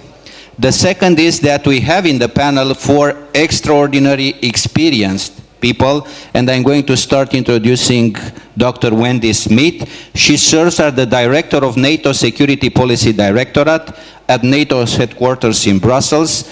She coordinates the work related to multilateral organization, NATO affairs and security policy, as well as arms control, disarmament, and weapons of mass destruction and proliferation. Dr. Smith spent several years living and working in Moscow, in Russia. Also, I have with us today General Philip Breedlove, a highly decorated retired general of the United States Air Force, where he reached the highest levels of military leadership as one of 6 geographic combatant commanders and the Supreme Allied Commander, Europe, SACEUR. 39 years of service. As SACEUR, he led the most comprehensive and strategic structural and policy security changes in the alliance's 70 years of history. 70 years at that time. Then the time has evolved and we have to solve other issues and other more complicated issues. Also, Dr. Titus Corlățean. He is a legal scholar, diplomat, lawmaker and educator, the author of several books in the field of law and human rights. From 2004 until present, he has won a mandate of deputy and 4 consecutive mandates of senator. He was elected vice president of the Senate of Romania. He served as Romania's Minister of Justice, Romania's Minister of Foreign Affairs. And Mr. Dumitru Zakov, he was also Bulgaria's Minister of Defense, Foreign and Security Policy Advisor to the Prime Minister, Permanent Representative of the Republic of Bulgaria to NATO in Brussels, Director of the Security Policy Directorate, and Director of NATO and Regional Security Directorate within the Bulgarian Ministry of Foreign Affairs. Mr. Zakov has received the Minister of Foreign Affairs Medal of Honor and the U.S. Army's Silver Certificate in recognition of his contribution to Operation Joint Guardian in Kosovo. So the best suited person to take over from the previous panels, because this is our third advantage. We can build what has been said here, and I think we had a wonderful opening and a wonderful conversation regarding EU enlargement and the position of Republic of Moldova and Ukraine towards EU. Now we are going to bring some more NATO flavor into the conversation and US flavor, because the 3 questions I asked the panelists, the distinguished panelists, to focus on today was: how does the Black Sea Security Act recently passed by the US Congress impact on the security dynamics in the Black Sea? What actions can NATO allies in the Black Sea take to complement renewed US effort to solidify NATO presence in the region? And what can we expect of the US policy in the Black Sea region in the following years in the light of the upcoming US election? So European Union influence, NATO, and US influence. I'm going to invite the distinguished panelists to debate it together. Wendy? I'm automatically on, there we go. Thank you for the kind introduction. Thank you also for the invitation to be here. It's truly a pleasure. So many distinguished guests, excellencies and ambassadors and many others in the audience. Thank you for your time, and I think we all look forward to your questions. So we'll try to be short at our chair's direction. I also want to thank the hosts and the organizers of the conference, academic industry partners. I know there are many here, and it's really a fantastic event. The program is so dense with night owl events events and so on. So really applaud the organization. I'll also just say personally, I was sitting in Bilats earlier today. Romania is the most visited ally, interestingly, of my time at NATO. So this is now my third trip to Romania, which is fantastic. I've had wonderful engagements, wonderful leadership from both the country and the region, and so really appreciate the opportunity to be here again.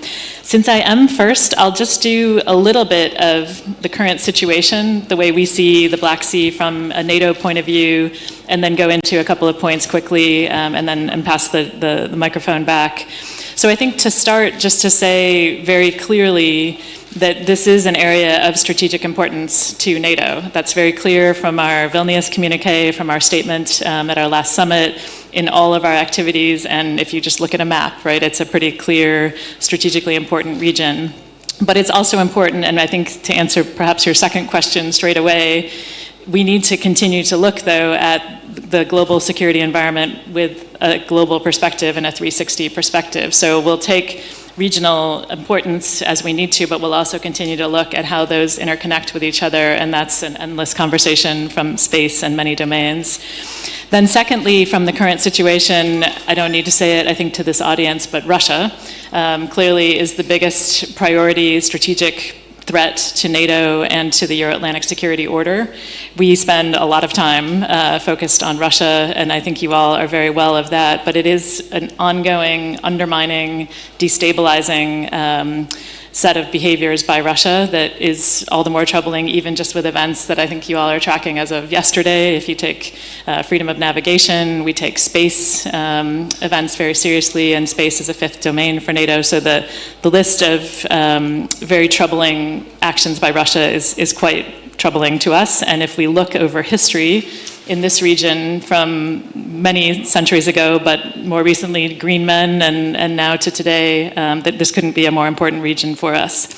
So just to maybe preempt a couple of questions, we don't have, and nor do I think we should have, a Black Sea strategy per se. Instead, NATO works, and I'm sure General Breedlove can address this as well, but we work from a regional planning and a perspective that won't take a strategy for a particular area, but instead builds around that 360 approach. So we're looking at regional issues, but not regionalization in a way that I think would be detrimental to our planning. So High North, Baltic Sea, Black Sea, these are all areas and regions of focus, but we're going to take a 360 approach. Also, regional actors and regional players are important, but again, we're going to build those around the broader context, and I think that's really important going into the future. So maybe just a couple of words on our priorities into the Washington Summit, which I know is a bit broader than the Black Sea itself, but just to say Ukraine, that is central to our work going into the Washington Summit, and there's a full package of work going into our work on Ukraine and supporting Ukraine's right to self-defense and upholding international law. We also are focused on deterrence and defense, and that is an ongoing mission of NATO in its entire 75-year history, but certainly now as well, which also includes the third priority for us for Washington, which is our defense investment pledge, and ensuring that we meet and exceed that 2% threshold floor for our defense spending. And then finally, partnerships, and I'd be glad to take some questions on that as well, but partnerships is another priority for Washington, both in terms of our Indo-Pacific partners, global partners, and also particularly the South, where we have a body of work going on and an action plan that we expect going forward. So back to the Black Sea, just to sort of close, I think the situation, the reckless actions of Russia relative to energy infrastructure, mis and disinformation, nuclear rhetoric, and so on, are things that we are continually concerned about and looking to address through our own actions and those of our partners. So moving forward, I'll just frame my quick points then in three. One is our current priority. Second, sort of medium to long term, and then closing with our strategic perspective relative to the Black Sea.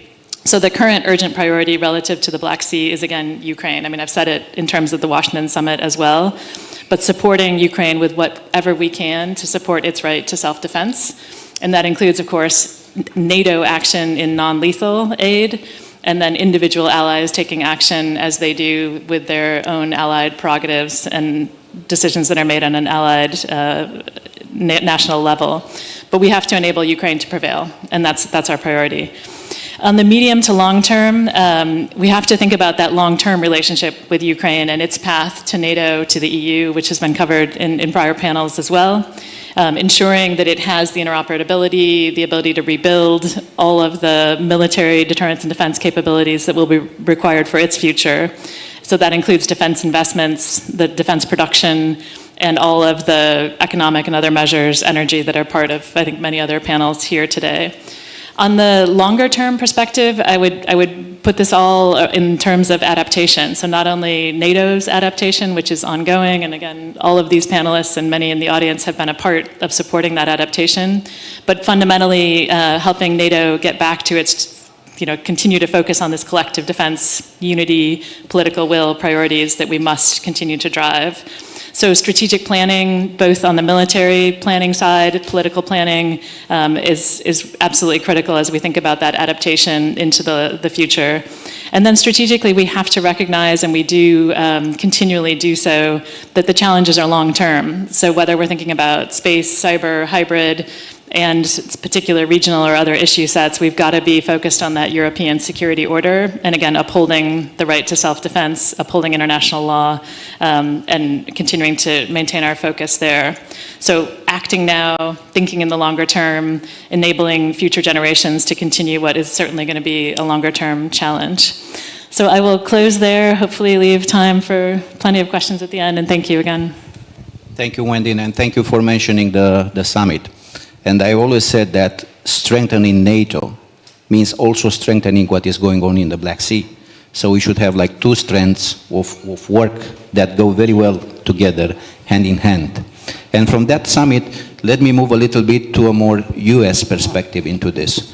General Bidlov, if we want to be true to ourselves, we are in the 10th year of war in the Black Sea, because everything started in 2014.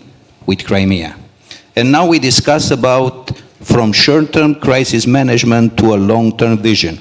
It took us 10 years to discuss about a long-term vision. How are we on that? Well, first of all, thank you for having me back here. It's good to be back in Bucharest. And I'm going to come at this from a very practical sense. First of all, I was told 6 minutes. It reminds me of my young military training. The 3 B's: be brief, be brilliant, and be gone. So that is my plan for today.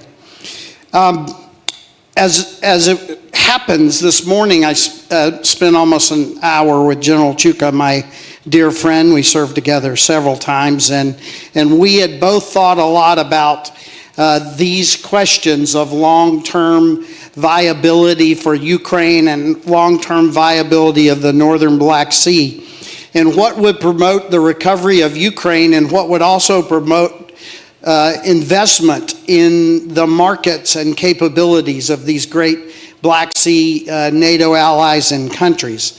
And the 2 things that I came to talk about, General Chuka mentioned this morning. First, we have to establish a sense of security and a capability to secure the region so that investors are confident to come and make their investment. And second, we have to set the stage for rule of law.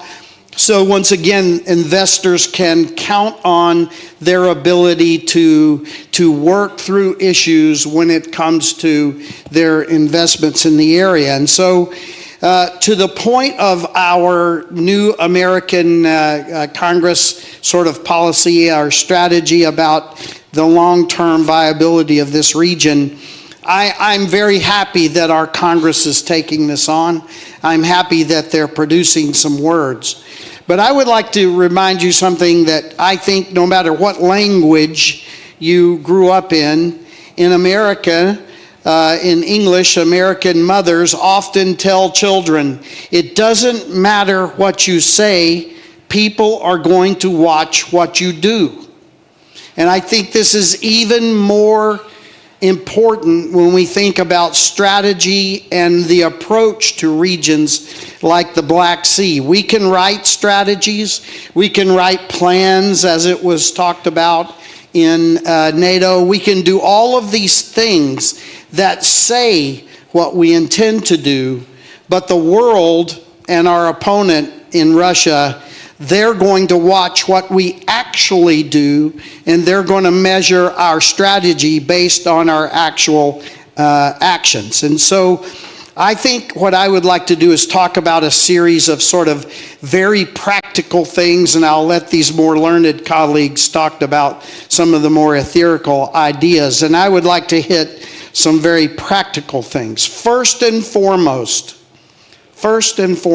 we need to demonstrate to the world and to Mr. Putin that we are willing to both protect and assure freedom of navigation in the air and on the sea.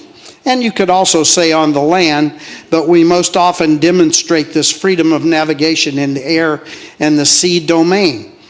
I saw, sadly, for some time at the beginning of this last 2 years of the 10-year war, and you have it exactly right, we have been at war for 10 years with Russia here. In the beginning of this last 2 years of this war, we actually retreated from international spaces in the air and at sea in order to avoid contact with Russia and not provoke or engage Russia or have an engagement with Russia. I find that to be exactly opposite of what we should be doing. And what we did there is we transmitted a policy, okay? And that is that we would cede international spaces. And I'm advocating today that we not do that. That we should adopt and be willing to protect and assure freedom of navigation in the air and on the sea. I think that's going to take both U.S. and NATO and allied commitments in this area. And part of this is about Ukraine and the fight in Ukraine, but some of it is about protecting the northern Black Sea for commerce for great nations like Romania, and for keeping the grain flow open to the rest of the world. And how we do that in a way that doesn't start a conflict, but rather shows strength and commitment to avoid a conflict is important. I think key elements of that are things like coastal defense cruise missiles that can show an ability without necessarily provoking at land or in the sea. I think that that is in the form of surface-to-air missiles, long range, and others, so that you can show in the air the same commitment. These are things we used to talk about and call A2AD, anti-access area denial. We should deny or be able to deny Russia's taking the international spaces away from us in these areas. And oh, by the way, just this morning we were talking about how Romania has done such a good job to get the grain flow back up in the northern Black Sea. Just this week, major reporters have said that Ukraine has reached the pre-war grain movement. 70% of that movement has gone through Romania. We can thank Romania for helping them get to that point. And this is that important statement. This is action that shows our intent in the face of Russia trying to deny these things to the rest of the world. Key also here is as we step up flow in and out of the Danube area, we still have Russian mines floating around that have to be dealt with. And so mine countermeasure capabilities are important too. I think that we need to work with Turkey on the Montreux Convention to ensure heel to toe, meaning back to back, NATO high-end naval presence in the Black Sea. We have to show a capability via our naval presence. And although we've made some changes to our air policing status, personally, I've been advocating ever since the day I became the SACEUR, actually before that when I was the NATO air commander, I have advocated for we change to an air defense posture rather than an air policing posture in NATO, period, but certainly in the northern Black Sea and in the Baltic Seas, changing to an air defense alert would be key. And I'll close, 30 seconds inside of my 6 minutes. I'll close by saying that it's all about showing a willingness to protect and assure freedom of navigation in the air and at sea, and doing that by concrete action to accompany any policies that we are writing or any plans that we are writing, so that the enemy can see by our actions what we intend. Thank you. Thank you, General Bedrov. You started with security and the rule of law. It sounds to me like life, liberty, and pursuit of happiness here. And thank you for squeezing the 6 minutes into 12 minutes. But let's move now to a representative of the riverine countries in the Black Sea. And coming back to the Black Sea Security Act, Mr. Corlățean, this is not just a simple policy declaration from the US Congress. This has specific tasks for specific institutions in the US to act. What can Romania do better to support that acting, and how does Romania fit into all this as an anchor of the US policy in the Black Sea region? Well, thank you. First of all, I want to thank General Petrescu for the generous introductory remarks, and also New Strategy Center and George Scutaro for the kind invitation. General Petrescu raised initially 3 questions, now adding some supplementary remarks. I will try to provide just a few lines of action. I try to be brief, which is mission impossible for a politician and a lawyer in international law, but I'll do my best. But I will start in a different way. Welcoming once again General Breedlove in Bucharest, I reminded him the fact that 10 years ago we have met in Bucharest. January 30, 2014, in my capacity at the time as Foreign Minister of Romania, I met SACEUR in Bucharest. I welcomed SACEUR in Bucharest, the President, the military, and the Foreign Minister. And I showed the old press release of the Romanian Foreign Ministry. General Breedlove now has the same strength, and it's the best shape like 10 years ago. Myself, I think I was much younger. I will provide you 2, I think, important elements which are not explicitly mentioned in the press communique 10 years ago. First, in diplomatic words, I told SACEUR at the time that unfortunately it was a big mistake. Also in Washington and also within NATO, the fact that the Black Sea region was not treated in the appropriate manner as a strategic point of interest. And we have explained to SACEUR at the time in Bucharest, from different horizons, institutional horizons, the fact that serious things will happen in the future or in the near future, perpetrated by Russia through different means. And this is why we advocated for a number of years before, and we have been advocated in January 2014 for a very fast, not furious, but fast and professional, based on political will and decision and military assessments, to put very high on the NATO agenda, and also in Washington, the Black Sea region as a strategic point of interest for both Washington and the allies within NATO. Unfortunately, just a few weeks after that, the dramatic developments, the first round of the Russian aggression against Ukraine with the illegal annexation of Crimea, showed that we have been right.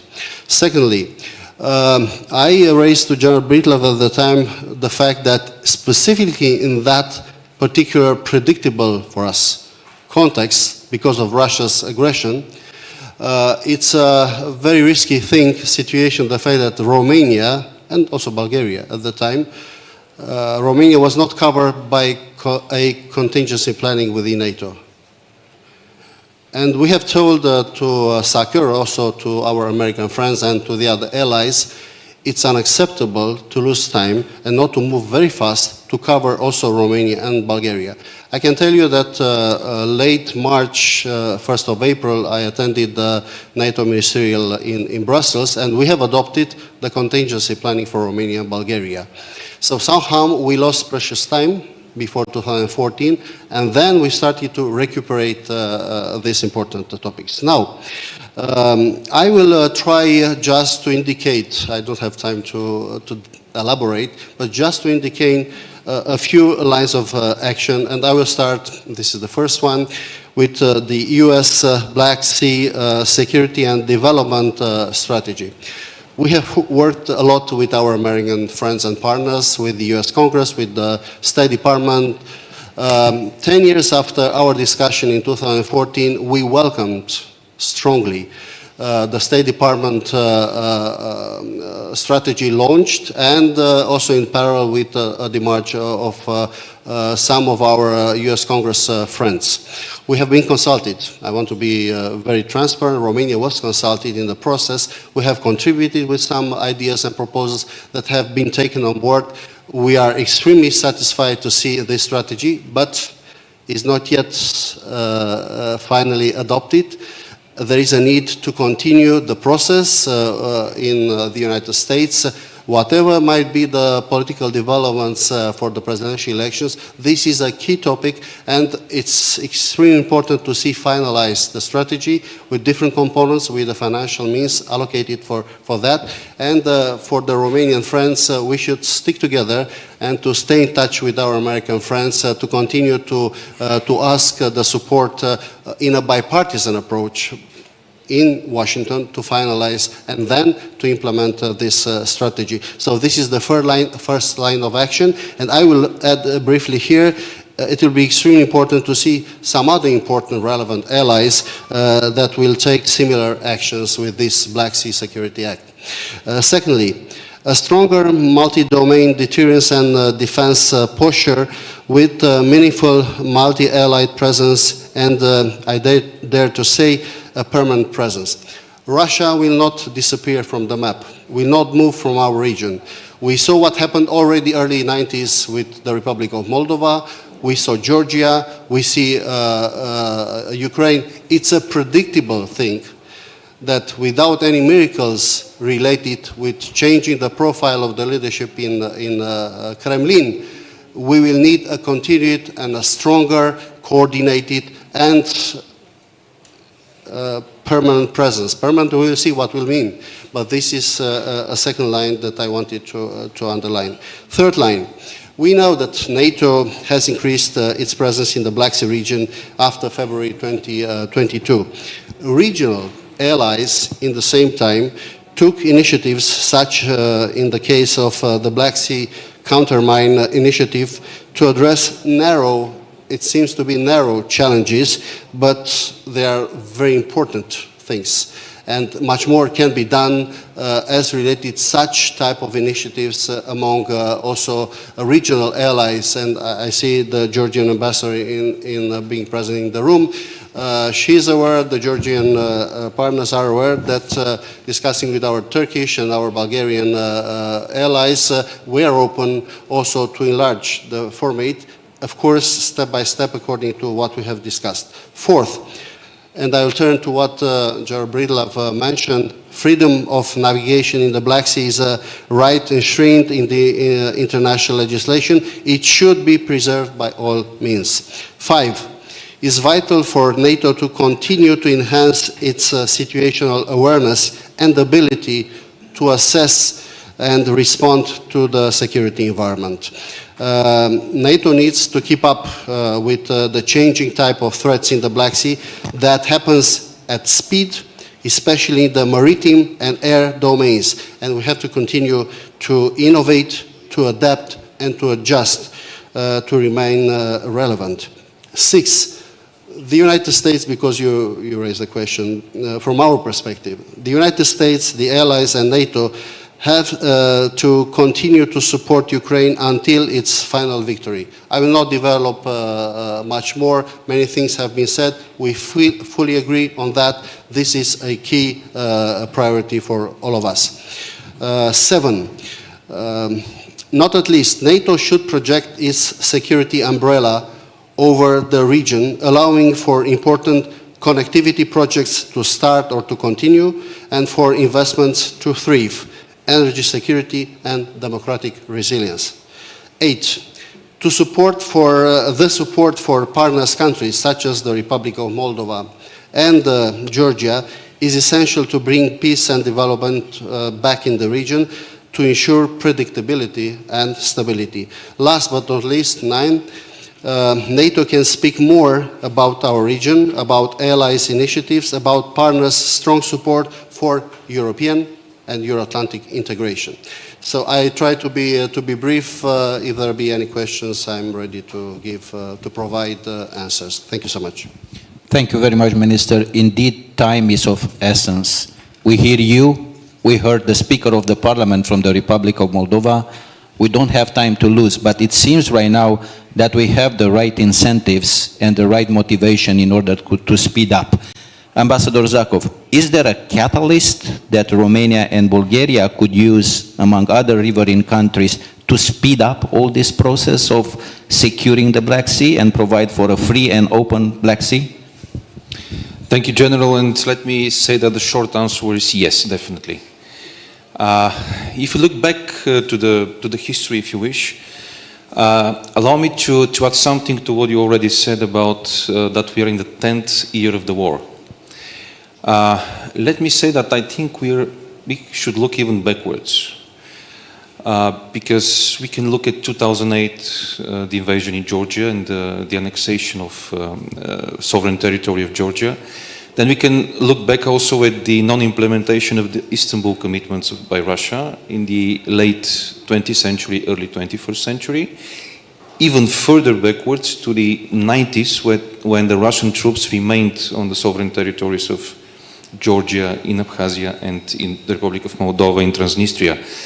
So, and if I go back to your question about Bulgaria and Romania, for too long, Bulgaria and Romania have advocated for the need to have a security look at what is going on in the Black Sea and what is going on in Russia, in the Russian thinking about the region. Unfortunately, we were hurt only when Putin invaded Ukraine, I think. And I remember the fall 2021, it was right after the NATO Foreign Ministerial in Riga, when together with the Romanian ambassador to NATO, we drafted a joint letter of Bulgaria and Romania addressed to the Secretary General of NATO, asking for concrete measures for the Black Sea region. And this letter was met with great enthusiasm from the military side of the House, and that actually led to what we have witnessed later as the so-called enhanced vigilance activities that led finally to what we see today as the largest reinforcement of the NATO capabilities, deterrence and defense capabilities. So yes, Bulgaria and Romania can do a lot together, of course, with Turkey. And let me say here that what Putin achieved with this invasion in Ukraine is the highest ever level of cooperation between the three littoral allies when it comes to defense and security. And I'm sure it will further develop and be strengthened. Not only the demining cooperation, this is just one strength of this cooperation, but there are many more to come. Of course, I think we can be joined by other allies according to what we agreed, the three of us. Let me also say that when we look at the Black Sea, we should always be mindful of the fact that Black Sea actually is the tool for Russia to see itself as a great power in the region and to its policy of historical revisionism as well. And here comes the importance of having a kind of convergent Black Sea strategies, not only of the United States, but also of NATO, of European Union. And I think three of them are on the right track. we know what the 5 pillars of the US Black Sea strategy are, and I think they have many convergent points with what the EU is now trying to develop. And again, in the European Union, there is a non-paper drafted by Bulgaria and Romania together, later on joined by the Netherlands, France, Germany, and other European Union member states, on how we see this Black Sea strategy developing in the next months. And we, of course, we strongly encourage the European Union External Action Service to work expeditiously on the document. When it comes to NATO, as I said, we have the strongest reinforcement of deterrence and defense capabilities. And here it was mentioned 3 times Ukraine in the run-up to the summit, and this is absolutely very important. At the same time, of course, we have to be mindful of how we can keep unity and cohesion within NATO, because this is what is at stake, and this is what Russia is targeting and have been targeting consistently, to disrupt unity, to disrupt cohesion, and to sow divisions. Let me just very, very briefly say about what we can expect from the elections in the United States, because I think this is kind of large debate already. In my view, and I'm trying to take it in a professional way, I was security policy director and then ambassador to NATO during Trump's time. And I have another colleague here from Turkey who was also ambassador Öztürk. He was also ambassador to NATO at that time. And we know what we are talking about. This was a difficult time. But at the same time, I think the situation is completely different from what we have witnessed in the previous mandate of President Trump. Today we have better and greater involvement of European allies, which is very important. 6 out of 8 NATO battle groups, if I'm not wrong, are led by European allies. The number of troops deployed to the east from European allies is greater than ever. In terms of defense spending, the same picture, we have the greatest defense spending from the European allies ever. So the picture is totally different. The west of Europe is involved in the east. From this point of view, and also based on the experience, I think if there is a change in the US administration, I don't see any kind of dramatic shift coming. Of course, there will be differences in the approaches. Maybe the Republican administration has to leverage the cooperation with the Black Sea countries, with the natural focus on the Indo-Pacific region. But here comes actually the role of the European allies, the stronger role of the European allies. So compared to, for example, 5-6 years ago, Europe is much more ready to defend, much more ready to deter even. And much more resilient as well. In terms of European Union, just one word. I think it's very important to see in the future Black Sea strategy focus on the connectivity in all its forms. So transport, energy, digital, everything. Here comes the role of the vertical corridor, north-south and south-north, also in the context of the future reconstruction efforts of Ukraine. I think what has been already said in the previous panels as well on that. And let me finish just with one sentence about the Black Sea, just how we see it from Sofia. What we should be looking forward for the region is a steady and genuine active engagement of NATO, European Union and the United States, complementing each other, of course, with even stronger emphasis on building capabilities, but not only the traditional military capabilities, because they have to be coupled by stronger capabilities in terms of resilience, economic prosperity, economic resilience, rule of law, well-developed energy, transport and digital connectivity, both internally and externally to adjacent regions. So those are in few words, the main elements, how I see and how my country see the Black Sea region. And of course, I'm open for questions. Thank you. Thank you very much, Ambassador. I truly appreciate your the fact that you push us towards concrete action. We, as the military, we say it's better to have a plan today than to wait for the perfect plan tomorrow. We need a plan and implement it together. And thank you for touching on the third question regarding the US elections. That was another important point I wanted to discuss, and I wonder if anybody has a different opinion on the impact of these elections. It was mentioned, the event we had yesterday with General Petraeus launching his book, Conflict. From his experience, he said, it's great to have a good military strategy, but this should be nested in the very good political strategy. And you may find the president, I'm paraphrasing, he didn't say it exactly like this, you might find the president that supports your military strategy, but presidents change. So, General Breedlove, more insights on this?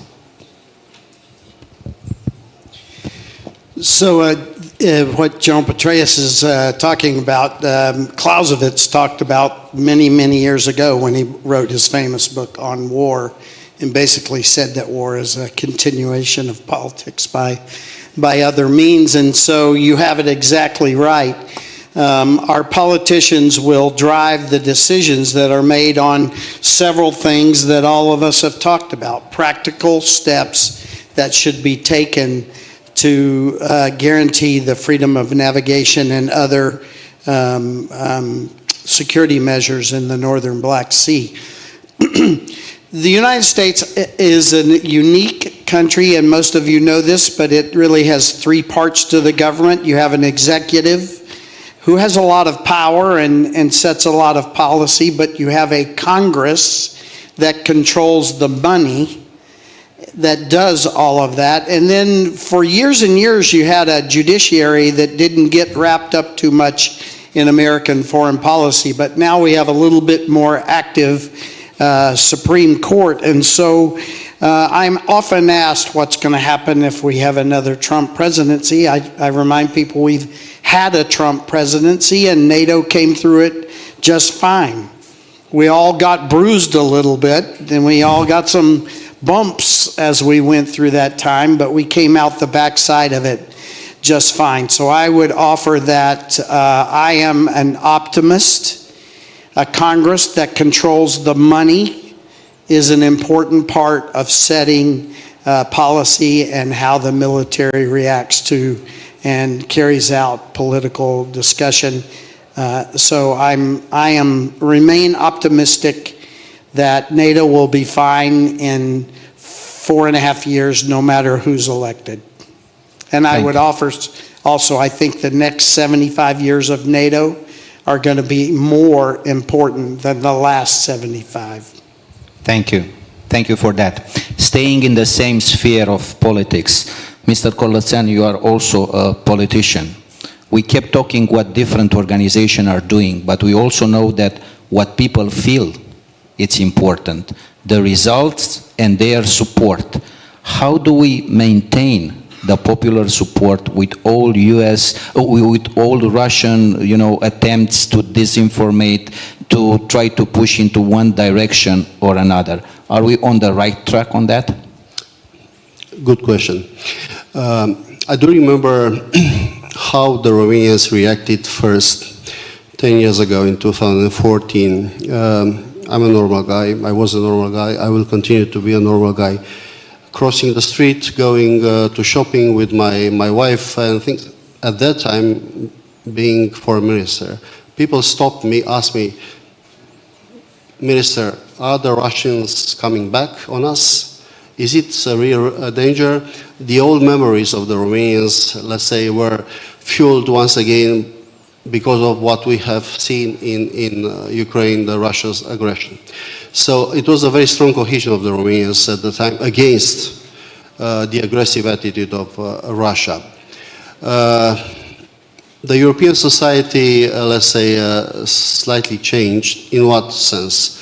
It was a huge, let's say, reaction of solidarity in 2022 after February 24, and it continues to be a majority in strongly supportive Ukraine against Russia's aggression. In the same time, Russia is active. We know what are the means to be active and to try to profit of, for instance, political or electoral important moments. This year it's an important moment for European elections, for national elections, for regional, municipal, local elections. I'm telling you how we proceed in Romania. And I can tell you from the beginning that after the elections we will continue to preserve a strong pro-Atlantic majority in the parliament and a political commitment. No doubts on that. It doesn't mean that we don't face challenges. We face challenges. And as politicians, I know how we are using this electoral moment before 9th of June, when we have not only the European elections in Romania, but also the local municipal elections, which are fundamental, the mayors, the councils, etc. We are using with concrete objective arguments during our discussions, direct discussions, physical contacts with people. It takes quite a lot of energy. Virtual, let's say, environment, it's essential, especially in great cities. But the profound Romania is much, much more. So what we are doing is to use the important things that happened in the local administration with projects, with European structural funds, concrete positive things that happened in the past years and changing the life of the people and passing the message of how important it is to be European, member of EU, and also member of NATO in securing our, let's say, peace and stability. It's a transfer of the local interest towards the big issues. So we don't expect, in any case, a change in Romania. There are temptations, but I want just to invite you to see at the end of the process what will be the final political results in Romania. It's not simple, but we are very serious on that. That means that we are also, without all the time publicly declaring that, we are working hard for the resilience in terms of European and Euro-Atlantic resilience of the Romanian society. It's a longer, let's say, answer. I can add something more, but I think this is the essence of the answer that I wanted to provide you. Thank you very much. I noticed a lot of optimism throughout the panel. I don't want to spoil that, but let me turn to the NATO official, Wendy. You kept saying Ukraine, Ukraine, we need to support Ukraine. It seems to me that we focus, we need to support Ukraine to win, but also we need to support Ukraine to secure the peace after winning. What are we doing towards that? So, I mean, in the remarks that I closed with, when I talked about our medium and longer term perspectives, that's where we're putting a lot of energy. And relative to the forum that you have here, I think a major component of that is our defense production capability. So as a military alliance, again, defensive alliance, we recognize the need to have that long-term perspective. And in fact, the war has shown us that we had some gaps. So I think the focus on defense production, industrial capabilities, which again, many of the sponsors here for this forum represent, is a big part of it. But again, I think the 360 approach is really fundamental to that long-term interoperability as well, because no military component, and others on the panel certainly know this better than me, can succeed without the logistics, the enablement, the energy, the communication. So the entire infrastructure that goes behind those military capabilities is a big part of that. And that's not just then NATO, that's Ukraine, that's part of the EU. There are many other partners in it. I would just add too, it's going to your prior question a bit. I think the political will is something that has been a paramount learning from the full-scale invasion, of the importance of that unity and political will and sustaining it for the next 75 years and beyond. And here I would just call out, and I think forums like this, again, are very important for that, the contested information environment is a big part of that future also. And we haven't talked about it on this panel, but the Russian manipulation, often unfortunately amplified by China and others, is really undermining our societies and how we operate as well. And we've got to stay focused. Okay. Ambassador, very briefly, one last optimistic view on the Bulgarian political will and the impact on the Bulgarian society in all this enterprise? What I can witness is that there is strong political will in Bulgaria to first continue the support to Ukraine in all its dimensions, including military. And also, I think if you look at some studies on the public opinion, if you compare it to the period before the war and today, there is huge difference. And I give an example. The positive attitude of Bulgarians towards the Russian leader before the war was close to 60% because of different kind of perceptions. Today it's 2 times low, and it's going further and further low. There is a big shift also in how the public opinion is looking at what's going on in Ukraine. What is it of concern, but I think it's not only about Bulgaria, it's everywhere, is the large hybrid toolbox used by Russia, and disinformation, manipulation of information was mentioned. This is just one of the cyber as well. This is also important. But all this huge hybrid toolbox applied to all NATO nations, but I think it's very visible on the eastern flank. So this is what is at stake as well. I'm not that worried about conventional war scenario, but a hybrid war scenario because I think we're already living in this kind of scenario. Thank you. And thank you. We have time for 2 or maybe 3 more questions from the public, please. Thank you.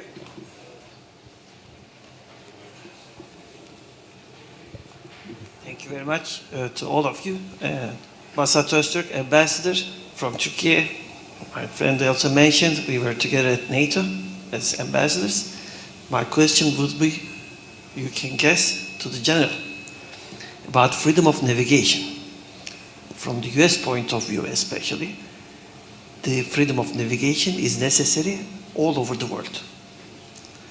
I wonder whether when we are unable to ensure freedom of navigation in and around Bab el-Mandeb against the Hutus, how could we ensure freedom of navigation around Kerch Strait, for example, in the Black Sea?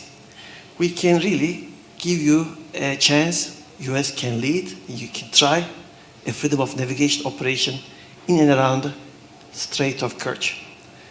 I don't think this will be something will be politically supported by the US or by anybody.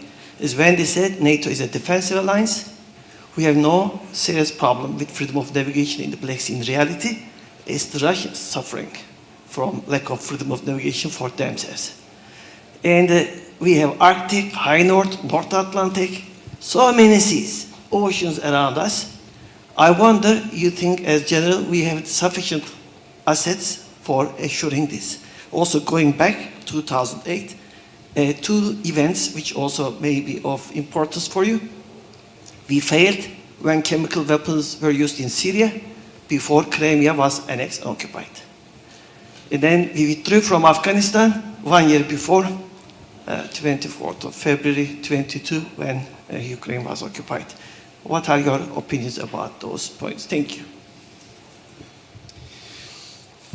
So I take from your question that you do not believe we have sufficient assets to create freedom of navigation around the world.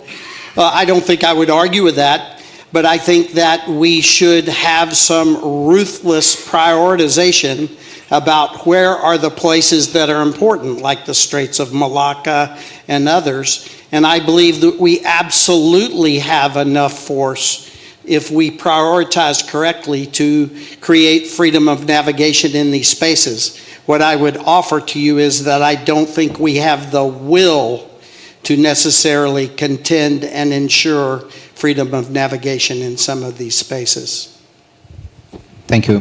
One more question from the back. Here was somebody. We had a hand raised. Yeah, I'll go there.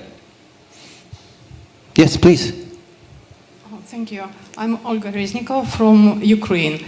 I have a question that at the beginning of the war, the main task of NATO and the allies was to helping Ukraine to survive and to defend our country. Now we are speaking about the war of attrition. Will the NATO change their plans and strategy in support Ukraine? Thank you. And the question is for NATO. For NATO, maybe, maybe for representative of the USA.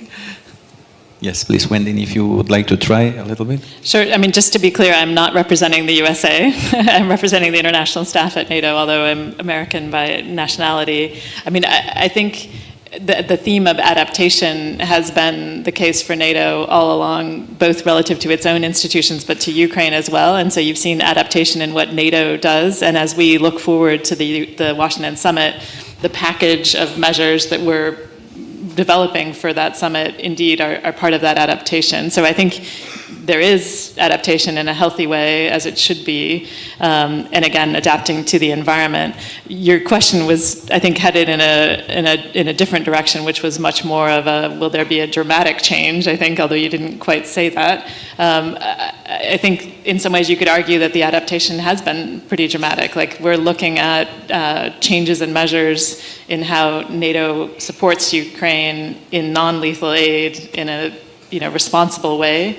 That is really important. And then again, individual allies are making very dramatic decisions. Take Germany from helmets to where we are today. It's an extraordinary change. So I think that should be a good news story. Again, there are many on the panel who might argue for more, but as a defensive alliance, we also have to deter and defend for NATO. And I think keeping our priorities ruthlessly straight, to quote the general, is also important as we do both. Thank you. And, sir, one more question. Igor Borakovsky, I'm also from Ukraine, so I'm going to develop this point. I have a very short question as an economist, actually. Today we have a war of attrition, and unfortunately, time is playing against Ukraine and against our allies. So I have a kind of maybe primitive question. What circumstances would prompt NATO and our allies actually to directly participate in war against Russia? Thank you. Could you direct the question for somebody?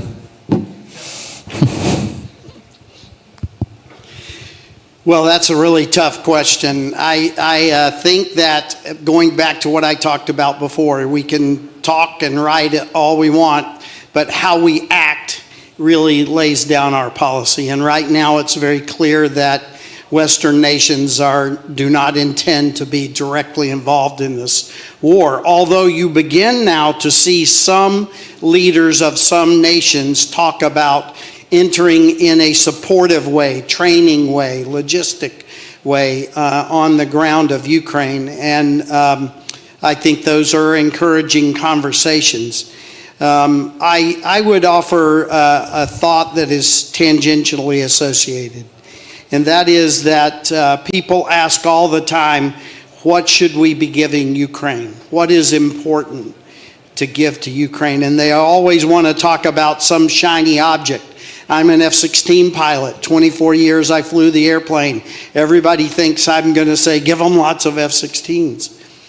And I disappoint, because I think the most important thing we need to give Ukraine is not an object.